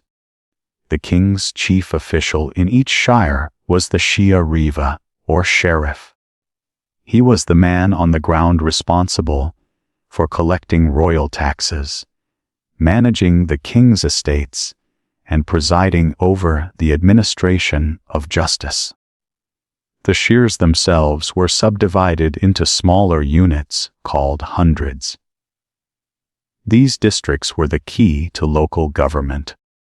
The 100 court met every 4 weeks, attended by the locals and a representative group of caius to settle local disputes over land debts and petty crimes. Twice a year, the much larger Shia court would convene, presided over by the earl, the local bishop, and the sheriff, to hear the most serious cases and to pass judgment on matters of regional importance. Justice was a public communal affair rooted in local communities. This brings us to a complex historical mystery. Just how free were the cas of late Anglo-Saxon England? An older, more romantic view of history held at Anglo-Saxon society was a world of sturdy, independent freeholders who were later crushed under the heel of Norman feudalism, the so-called Norman yoke. But a closer look at the evidence suggests a more complicated picture. By the 11th century, the relentless financial pressure of the Dengel, followed by the heavy taxes of Cut's imperial regime, had taken a severe toll. Many once independent farmers had fallen into debt, forced to seek loans and protection from powerful lords. In exchange, they had to commend themselves, trading away some of their freedom and becoming tied into a web of obligations. Their freedom to sell their land or to move to another village was increasingly restricted, and the labor services they owed their lords grew ever more burdensome. The debate among historians is over the extent of this change. Was the English already well on his way to becoming a medieval serf before the Normans ever arrived? It challenges the comforting myth of a merry England of free peasants, suggesting that the foundations of the feudal system were already being laid within the structure of this ancient and highly ordered Anglo-Saxon world. The peaceful and orderly kingdom that Canute the Great ruled was not just a political success. It was an economic powerhouse. The intricate social pyramid, with its layers of kings, ears, vests, and farmers, rested on a solid foundation of agricultural wealth and commercial sophistication.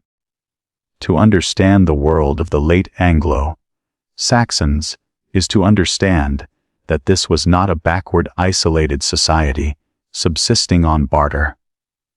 It was a nation with a vibrant, monetized, and internationally connected economy, managed by a state that wielded a degree of administrative and financial control.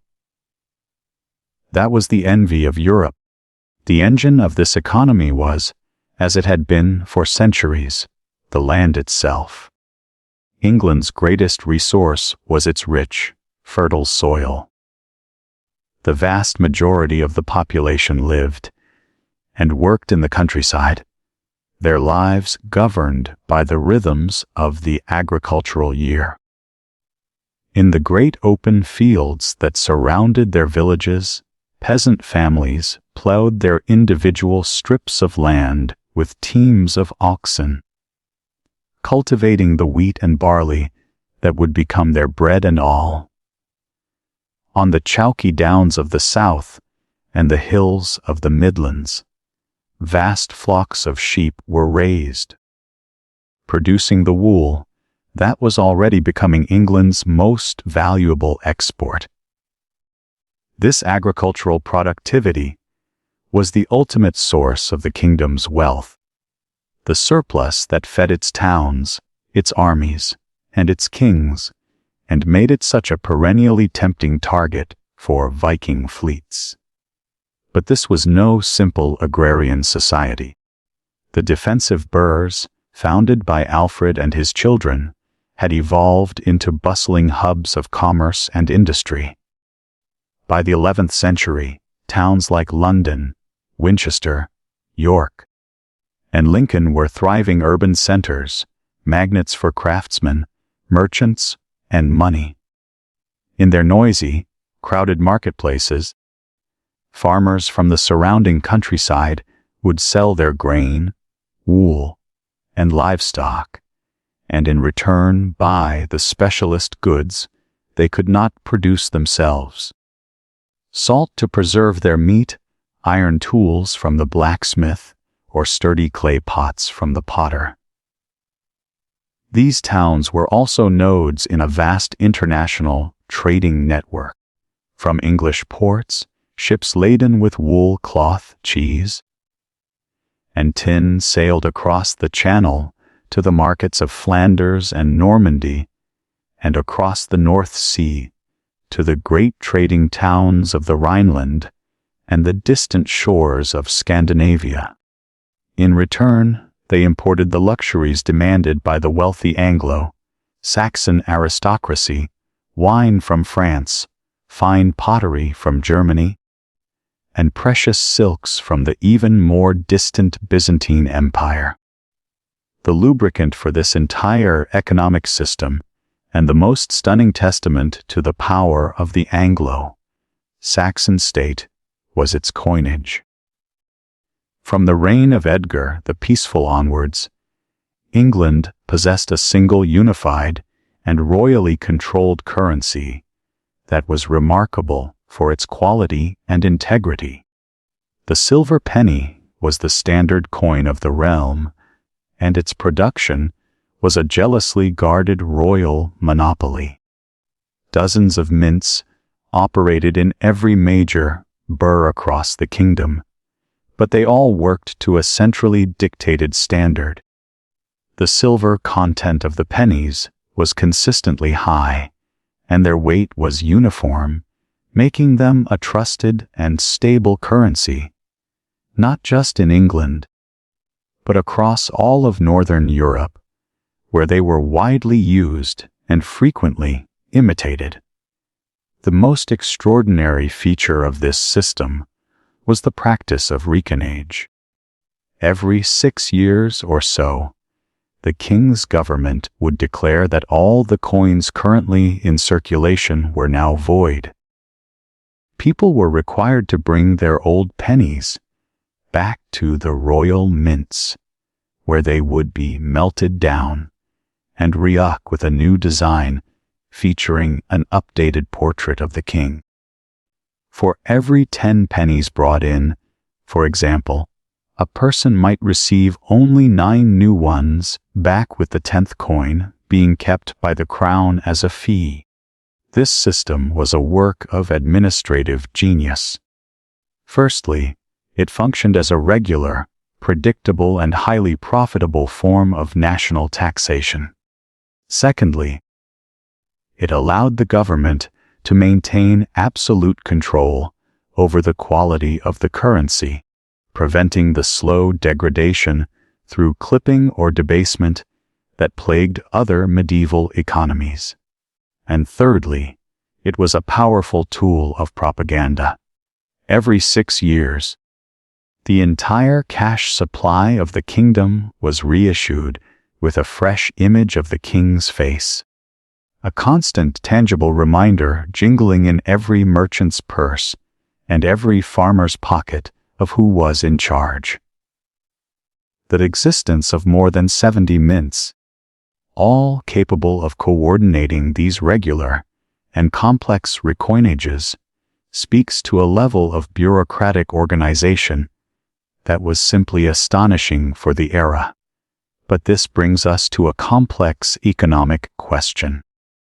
Was this sophisticated economy still growing in the final decades before the Norman conquest, or was it beginning to stagnate under its own weight? This is a topic of intense debate among historians.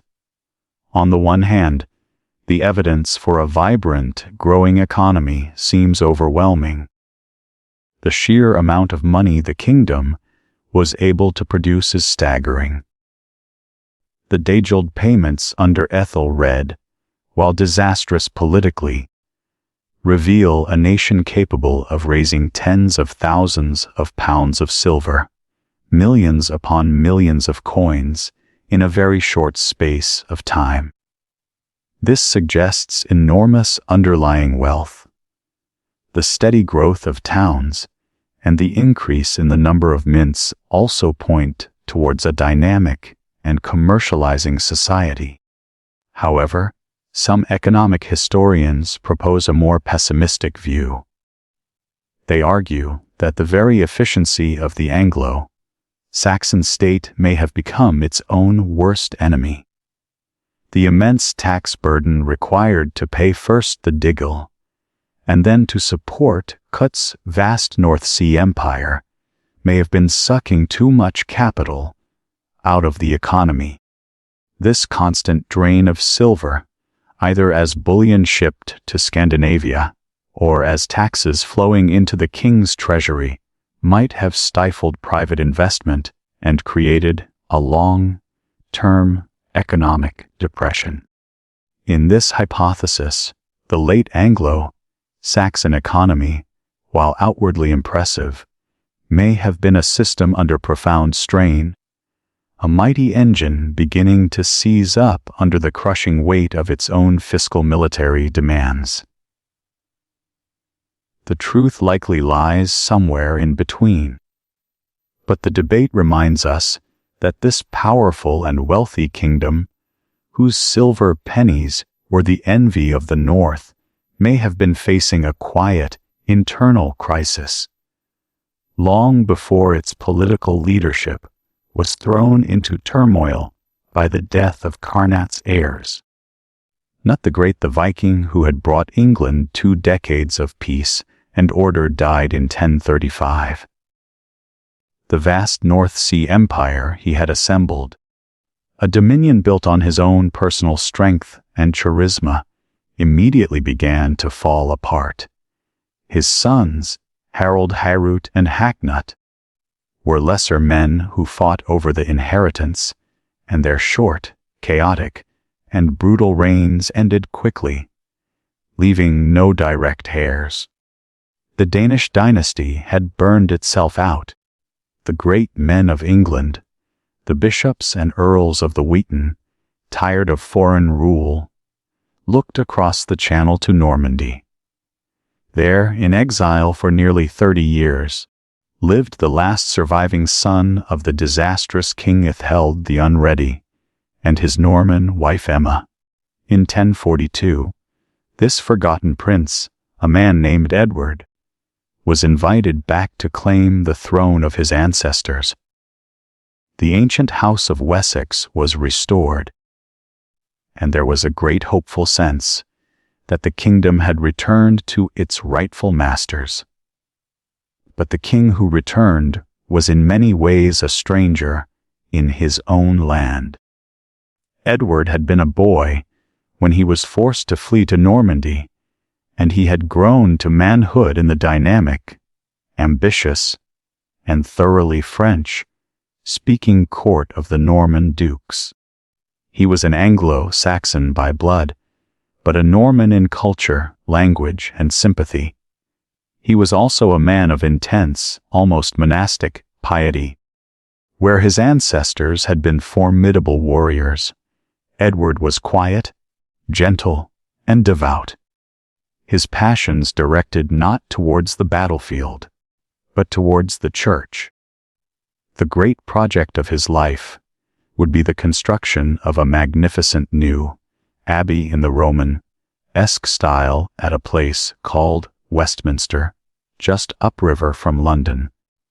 His deep religiosity was so profound that a century after his death, the church would make him a saint. Edward the Confessor. This gentle, pious king, however, had little real appetite for the ruthless business of politics, and even less of a power base in the kingdom he had inherited. The real power in England lay with a handful of colossal aristocratic families who had grown immensely powerful under Nut. Towering above them all was the formidable figure of Godwin, the Earl of Wessex. Godwin was a brilliant and ambitious political operator who had risen from obscure origins to become the master of the richest and most powerful earldom in England. He and his family held a virtual stranglehold on the new king. Edward was compelled to marry Godwin's daughter, Edith. Godwin's charismatic and popular son, Harold, was made Earl of East Anglia. Another son, Sweyn, held an earldom in the west. The Godwin clan effectively controlled all of southern England and dominated the king's council. The central tension of Edward's long reign was the constant simmering conflict between this powerful native English faction led by the Godwins and the king's own preferred circle of Norman friends and clerics whom he had brought with him from exile. Edward, feeling suffocated by the overbearing Godwin clan, tried to create his own power base by promoting his Norman associates to high office. Most provocatively, he appointed a Norman, Robert of Jumieres, as Archbishop of Canterbury, the most powerful position in the English Church, infuriating the native aristocracy. The kingdom became a hornet's nest of Anglo-Norman rivalry, and in 1051, the hive was kicked. A high-ranking Norman nobleman, Eustace of Poullon, was returning from a visit to King Edward's court.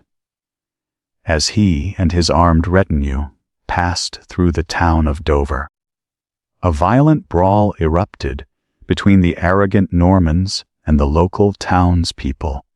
Men were killed on both sides. When Eustace complained to the king, Edward, siding with his foreign friends, ordered Earl Godwin, in whose territory Dover lay, to inflict a harsh punishment on the town. Godwin, in a populist and defiant move, flatly refused. He would not punish his own countrymen to satisfy the pride of a foreigner. It was a direct challenge to the king's authority.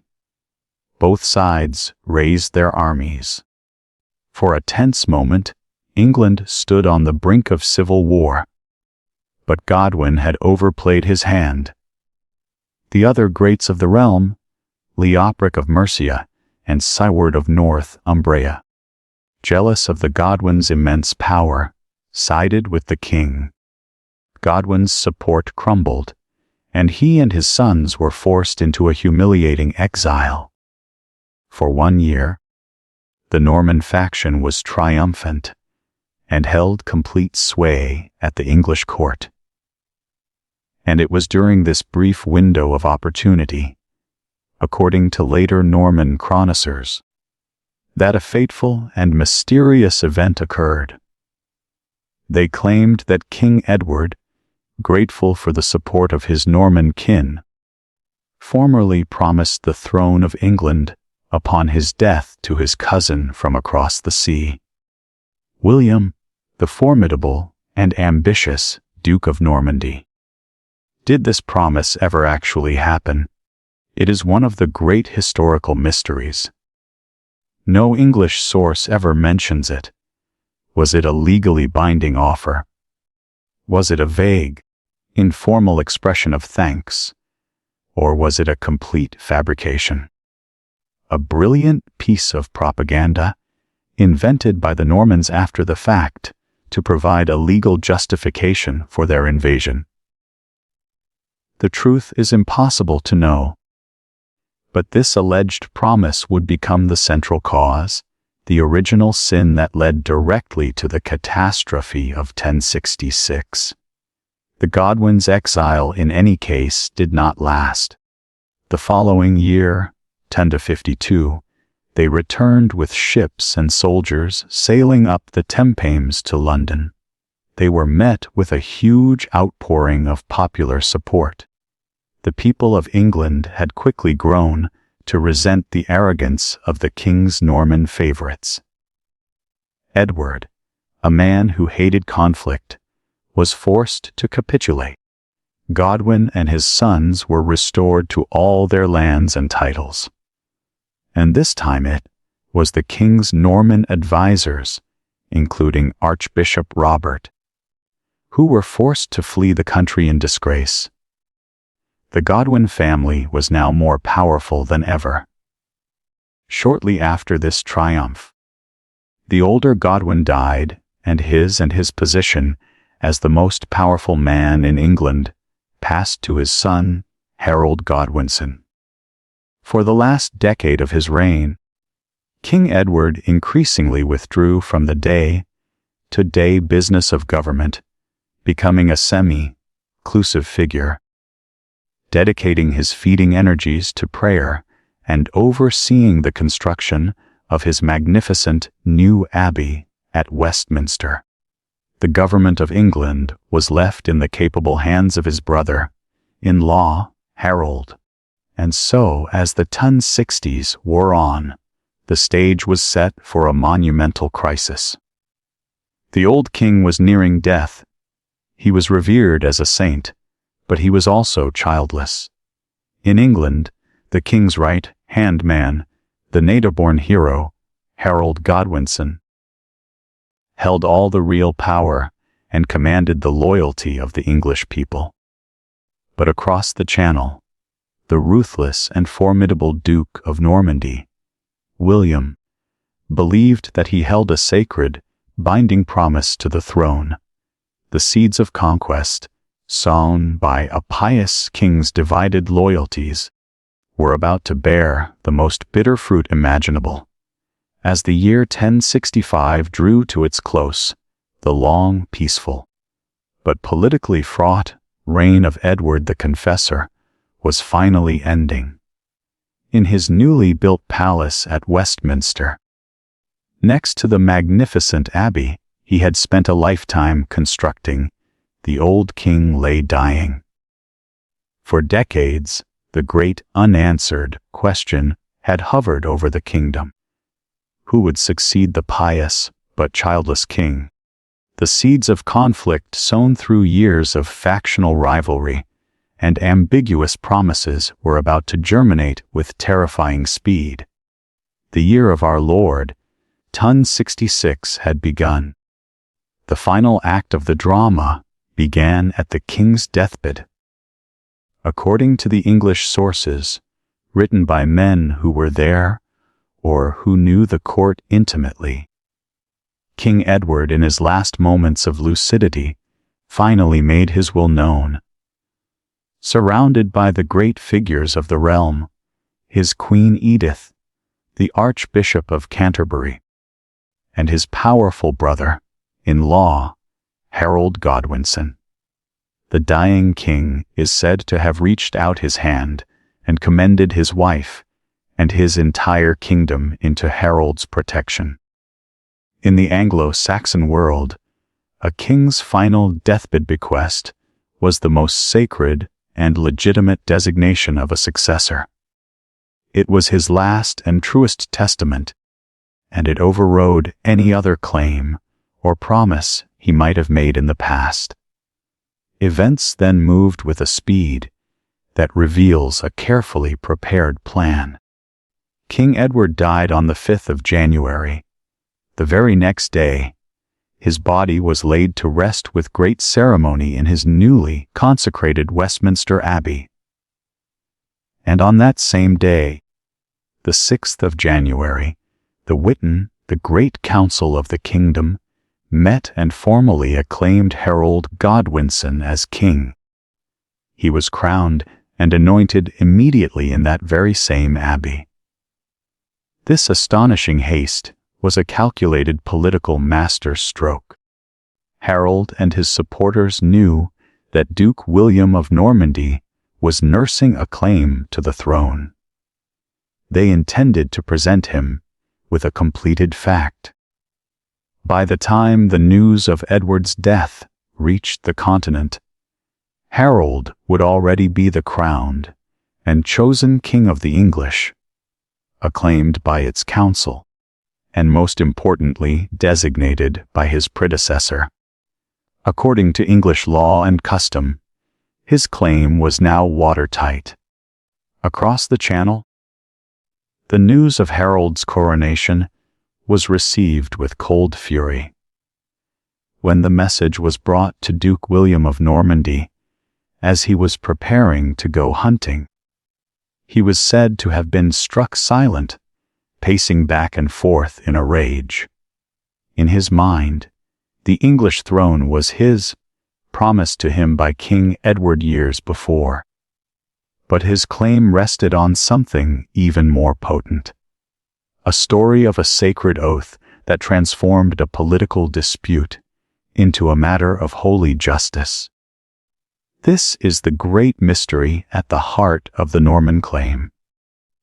According to Norman accounts, most vividly depicted on the Bayeux Tapestry, Harold Godwinson had been shipwrecked on the French coast a year or two earlier.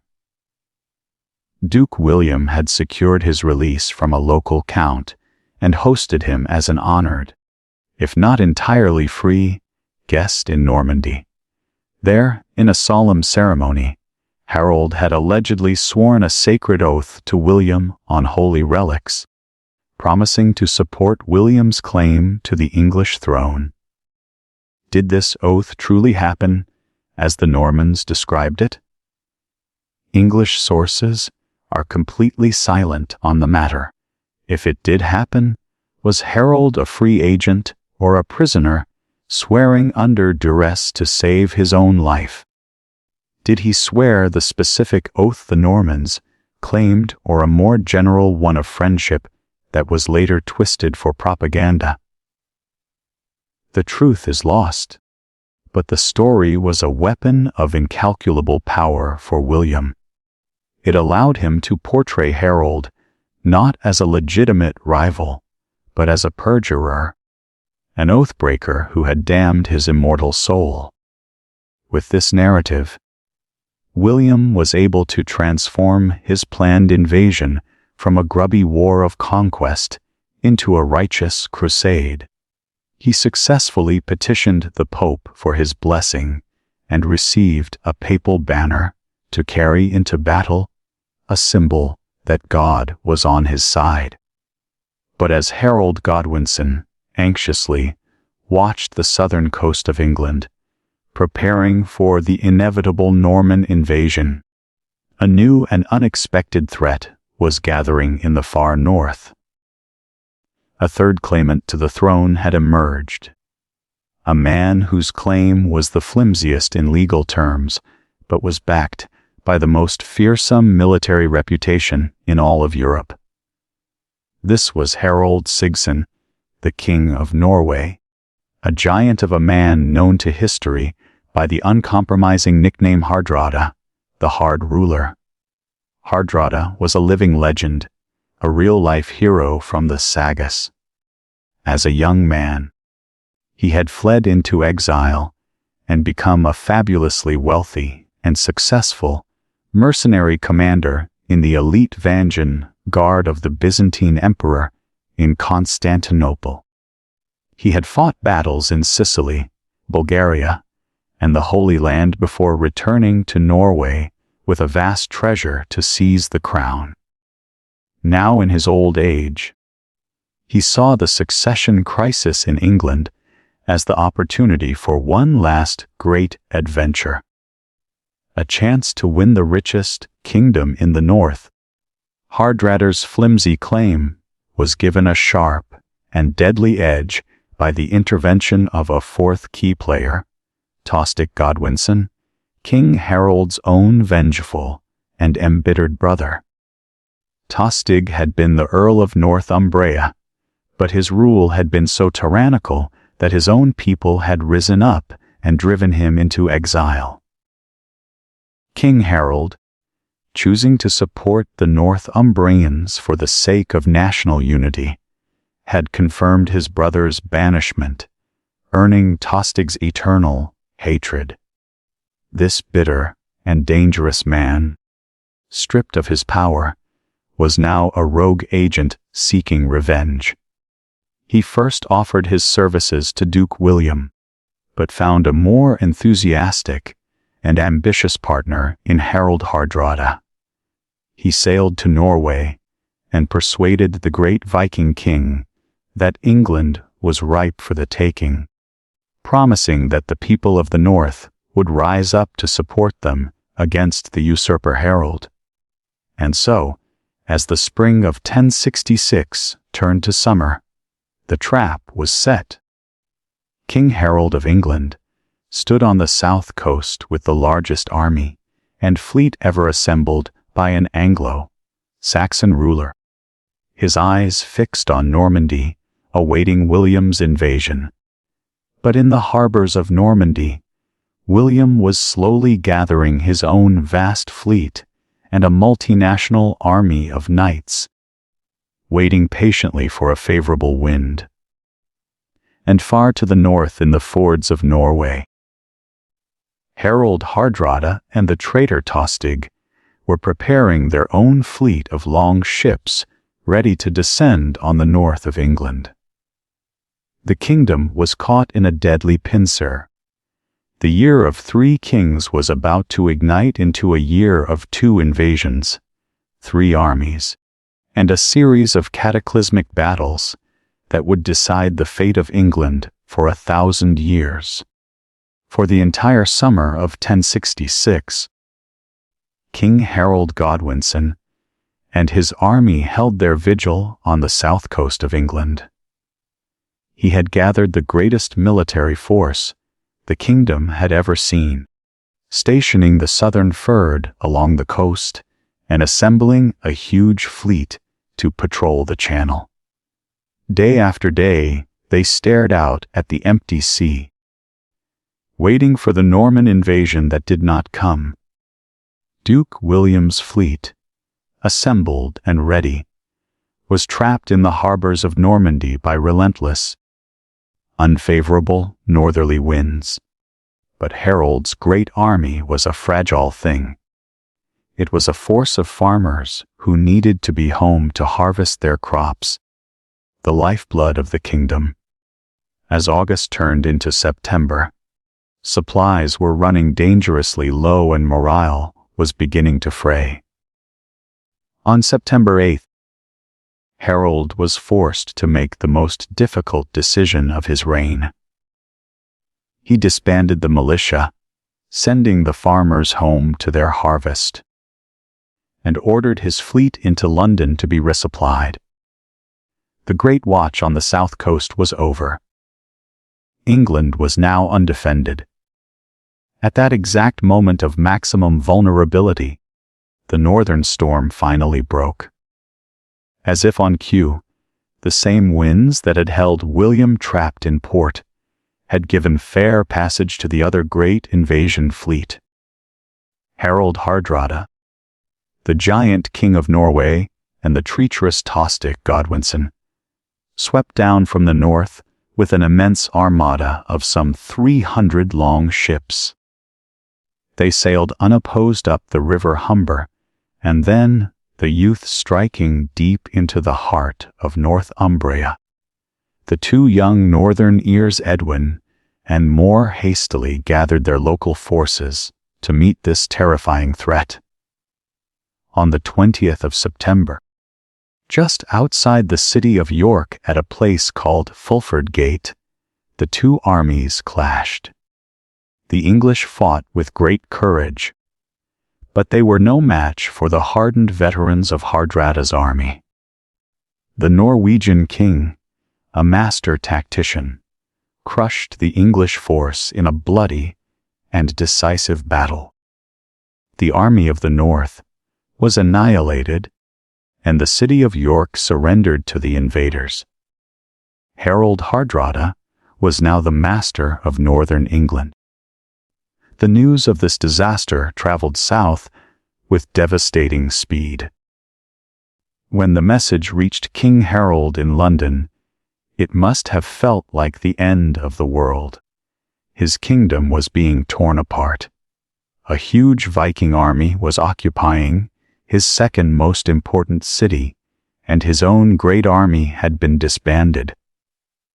Lesser men might have dismayed, but Harold Godwinson was a man of almost superhuman energy and resolve. He did not wait to reassemble the full fur of the southern shears. He gathered his elite professional soldiers, his household troops known as the housecarls, summoned what local forces he could, and immediately began a legendary forced march north. It was one of the most remarkable feats in English military history, pushing themselves and their horses to the absolute limits of endurance. Harold's army covered the roughly 190 mi from London to York in 4 to 5 days, an average of nearly 40 mem a day. When they arrived, they had achieved what Hardrada must have thought impossible: total strategic surprise. The Norwegian army, basking in the glory of their victory at Fulford, was overconfident and unprepared. Believing the English threat to be eliminated, they had left a third of their army and crucially most of their heavy mail armor behind, with their fleet 20 mem away. On the 25th of September, Hardrada and Tostig marched the rest of their army to a rendezvous at a river crossing called Stamford Bridge, where they were due to receive tribute and hostages from the city of York. It was a warm, sunny autumn day, and the Vikings, having taken off their armor in the heat, were in a relaxed, celebratory mood. As they waited, they saw a great cloud of dust on the road from York, and beneath it, the glint of sunlight on polished steel. At first, they thought it was the procession of hostages from the city. Only when the cloud came closer and resolved itself into a sea of battle, standards and spear points, did the horrifying truth dawn upon them. It was not a procession of hostages, but the English king and his entire army appearing as if from nowhere. The battle that followed was one of the most savage in the Viking Age. A single giant Norwegian berserker is said to have held the narrow wooden bridge against the whole English army, cutting down dozens of men until he was finally killed by a soldier who was floated in a barrel under the bridge and thrust a spear up through the planks. This heroic sacrifice bought the Norsemen just enough time to form a defensive shield wall. The main battle was a long and brutal affair. Harold, a grimly pragmatic commander, offered his traitorous brother Tostig a full pardon if he would turn against the Norwegians. Tostig refused. The English housecarls then hurled themselves against the Norwegian shield wall. Harald Hardrada, fighting at the front like a hero from his own sagas, without his coat of mail, was struck in the throat by an English arrow and killed. Tostig seized the Norwegian banner and fought on, but he too was soon cut down. With both their leaders dead, the Norwegian line finally shattered. The battle became a one-sided slaughter. The exhausted but victorious English hacking down the fleeing Norsemen.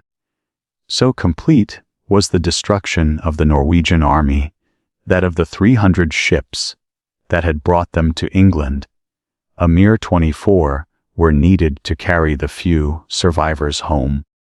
Harold's decision to march and fight with such lightning speed was a monumental gamble. Why did he do it? He could have waited in London to gather a far larger force before marching north. It was likely a decision born of both political necessity and brilliant military calculation. He had to show the people of the North that their new king would not abandon them.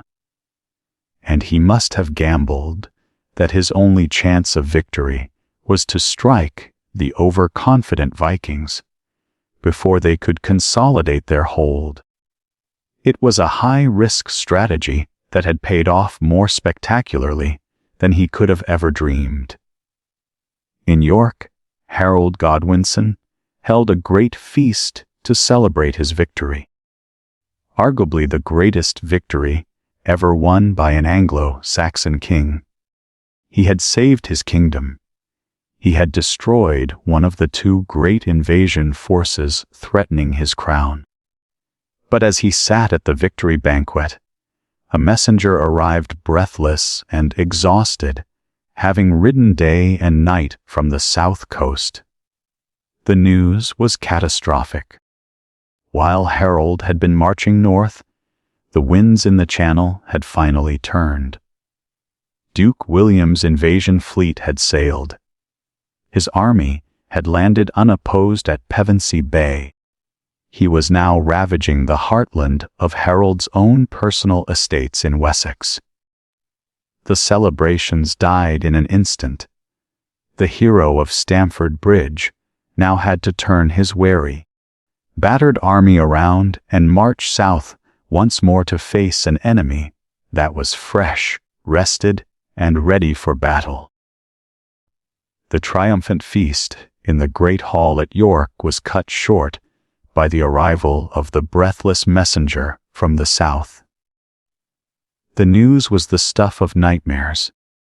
While King Harold Godwinson had been saving his kingdom from one great invasion, another had landed. Duke William of Normandy was ashore. His army was burning and pillaging its way through Sussex, the very heart of Harold's own personal earldom. The hero of Stamford Bridge had no time to rest. He turned his army around. The men who had just endured a brutal battle and one of the most punishing forced marches in history now had to do it all again in reverse. He drove his exhausted army south covering the 240 mi back to London in about 7 days. The core of his force, the professional housecarls who had fought with him in the north, were battered and weary, their numbers depleted. He paused in London for only a few days, sending out urgent summons for the third of the southern shires to assemble. His most experienced commanders and even his own mother pleaded with him to wait to gather the full strength of the kingdom before confronting the Normans. But Harold, flush with the adrenaline of his spectacular victory over Hardrada, and enraged by the news that William was laying waste to his own lands and people, made a fateful decision. He would not wait. He would march immediately to meet the invader and destroy him, just as he had destroyed the King of Norway. It was a proud, brave, but perhaps fatally reckless choice. On the 13th of October, Harold's army arrived near the Norman camp at Hastings. He seized the tactical advantage, positioning his men on the high ground of a ridge that straddled the main road to London. The position was a strong one, a grassy slope that rose steeply from the marshy ground below, protecting his flanks. Here on this hill, the English would make their stand. Harold's plan was simple and traditional. His army, composed entirely of infantry, would form a great packed shield wall along the crest of the ridge, a solid barrier of wood, leather, and steel. They would let the Normans, with their cavalry, exhaust themselves by charging uphill into this static, unreachable fortress of men. At dawn on Saturday, October 14th, the two armies faced each other. They were a study in contrasts. The English army was a defensive wall of axemen and spearmen. Its heart the elite housecarls, with their terrifying long-handled Danish axes, weapons capable of felling a knight and his horse with a single blow. The Norman army was a modern continental combined arms force, a line of archers and crossbowmen to harass and disrupt the enemy, a solid core of heavy infantry, and their ultimate weapon, the shock cavalry of armored lance-wielding knights. The Battle of Hastings began around 900 in the morning and would against all medieval norms rage for the entire day. William opened the battle with a barrage from his archers, but their arrows flew harmlessly high over the English shield wall, or thudded ineffectually into the wall of shields. Then came the main assault. The Norman infantry and knights began the long, arduous charge up the slope. They were met with a storm of spears, javelins, and stones before crashing into the unyielding English line. The noise must have been horrific, the splintering of shields, the shriek of horses, and the sickening rhythmic crunch of the great axes. Again and again the Normans charged, and again they were repulsed, leaving a tangled heap of dead and wounded men and horses at the foot of the English position. The shield wall held. Then came the first turning point. A section of the Norman line faltered and broke, fleeing back down the hill. A rumor flashed through the Norman ranks. William was dead. Panic began to set in.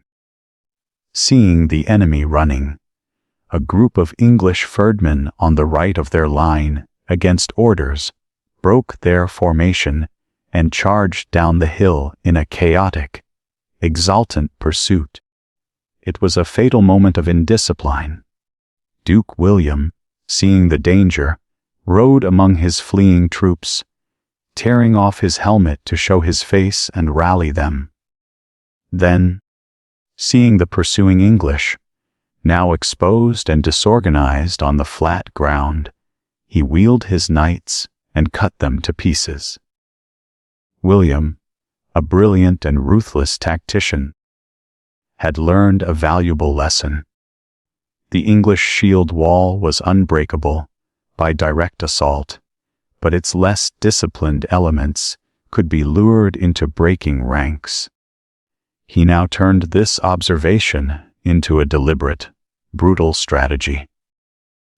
Throughout the long afternoon, he ordered his knights to perform a series of feigned retreats, charging the line, pretending to flee in panic, and then turning and annihilating the English who attempted to give chase.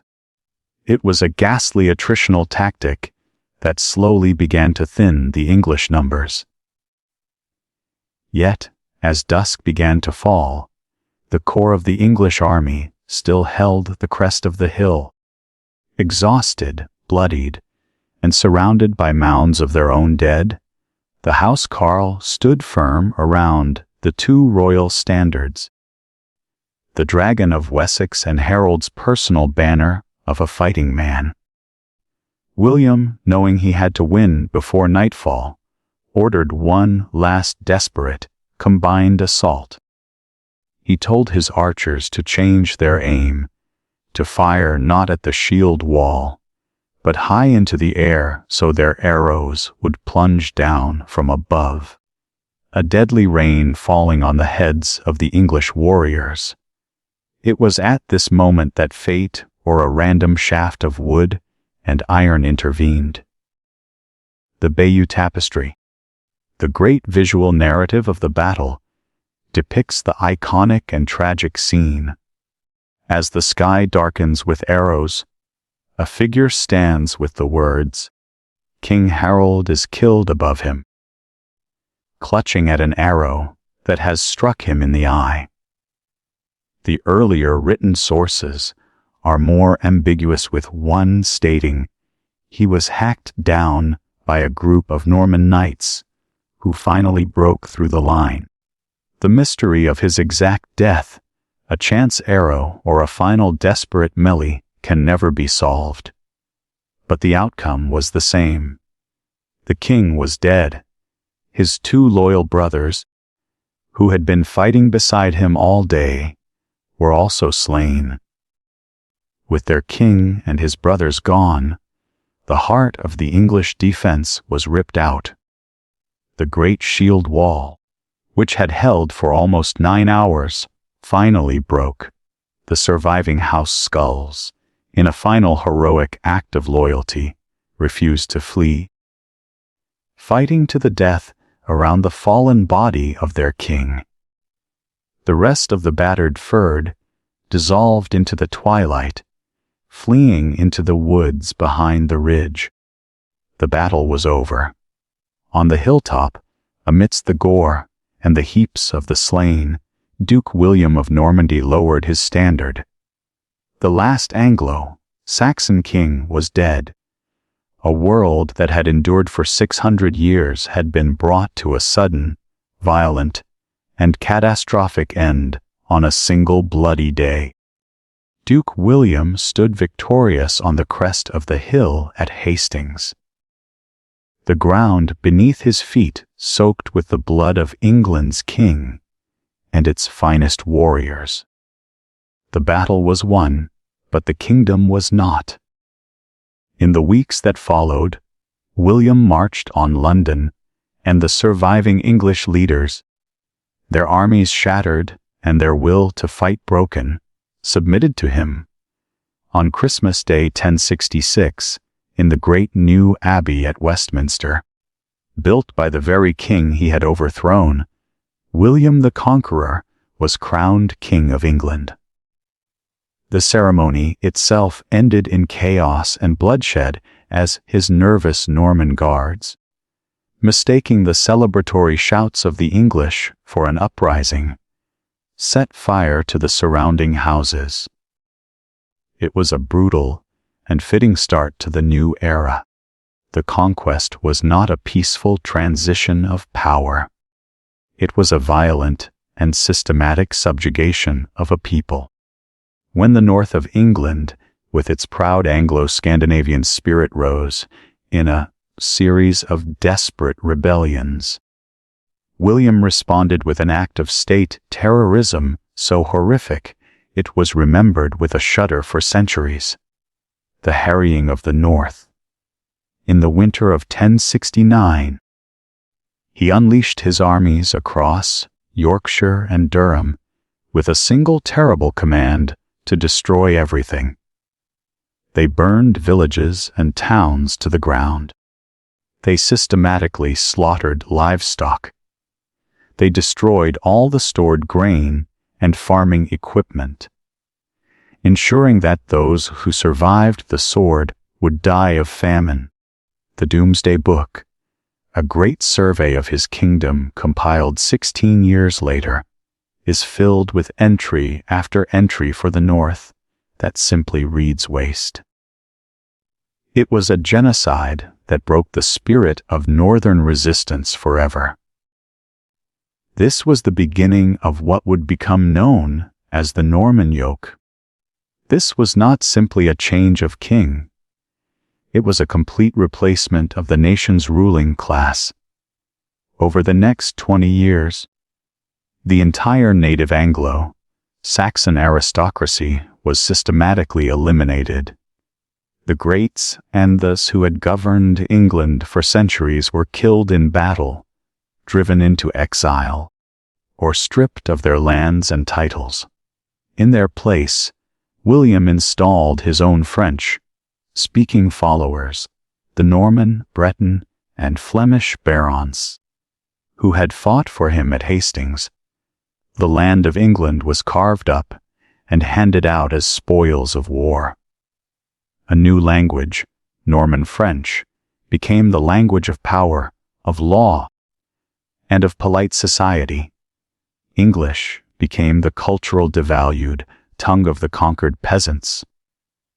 And across the landscape a new and alien type of building appeared: the Mort and Bailey Castle.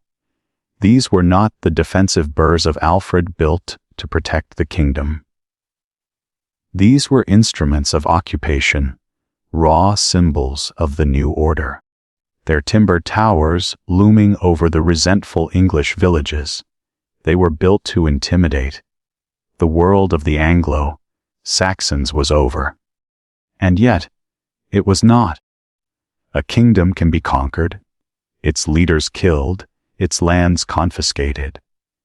But a culture, a language, a way of looking at the world, these things are far harder to extinguish. The Normans had decapitated Anglo-Saxon society, but the great body of the English people, the farmers and villagers, remained. And in their daily lives, in their speech, and in their customs, the spirit of the old world endured the most profound and lasting legacy of the Anglo-Saxons is the language you are hearing right now. For a time, it was driven underground, but it never died. And when it reemerged centuries later as the language of a unified nation, it was still at its core the tongue of Alfred the Great. While thousands of French words for law, government, and fine dining were absorbed, the simple, powerful, everyday words we use for the most important things, words like love and hate, friend and home, earth, water, fire and sleep, these are the words of the Anglo-Saxons. Their institutions also survived, hidden in plain sight. The Normans, for all their military prowess, were masterful administrators. And they were smart enough to recognize the efficiency of the state they had conquered.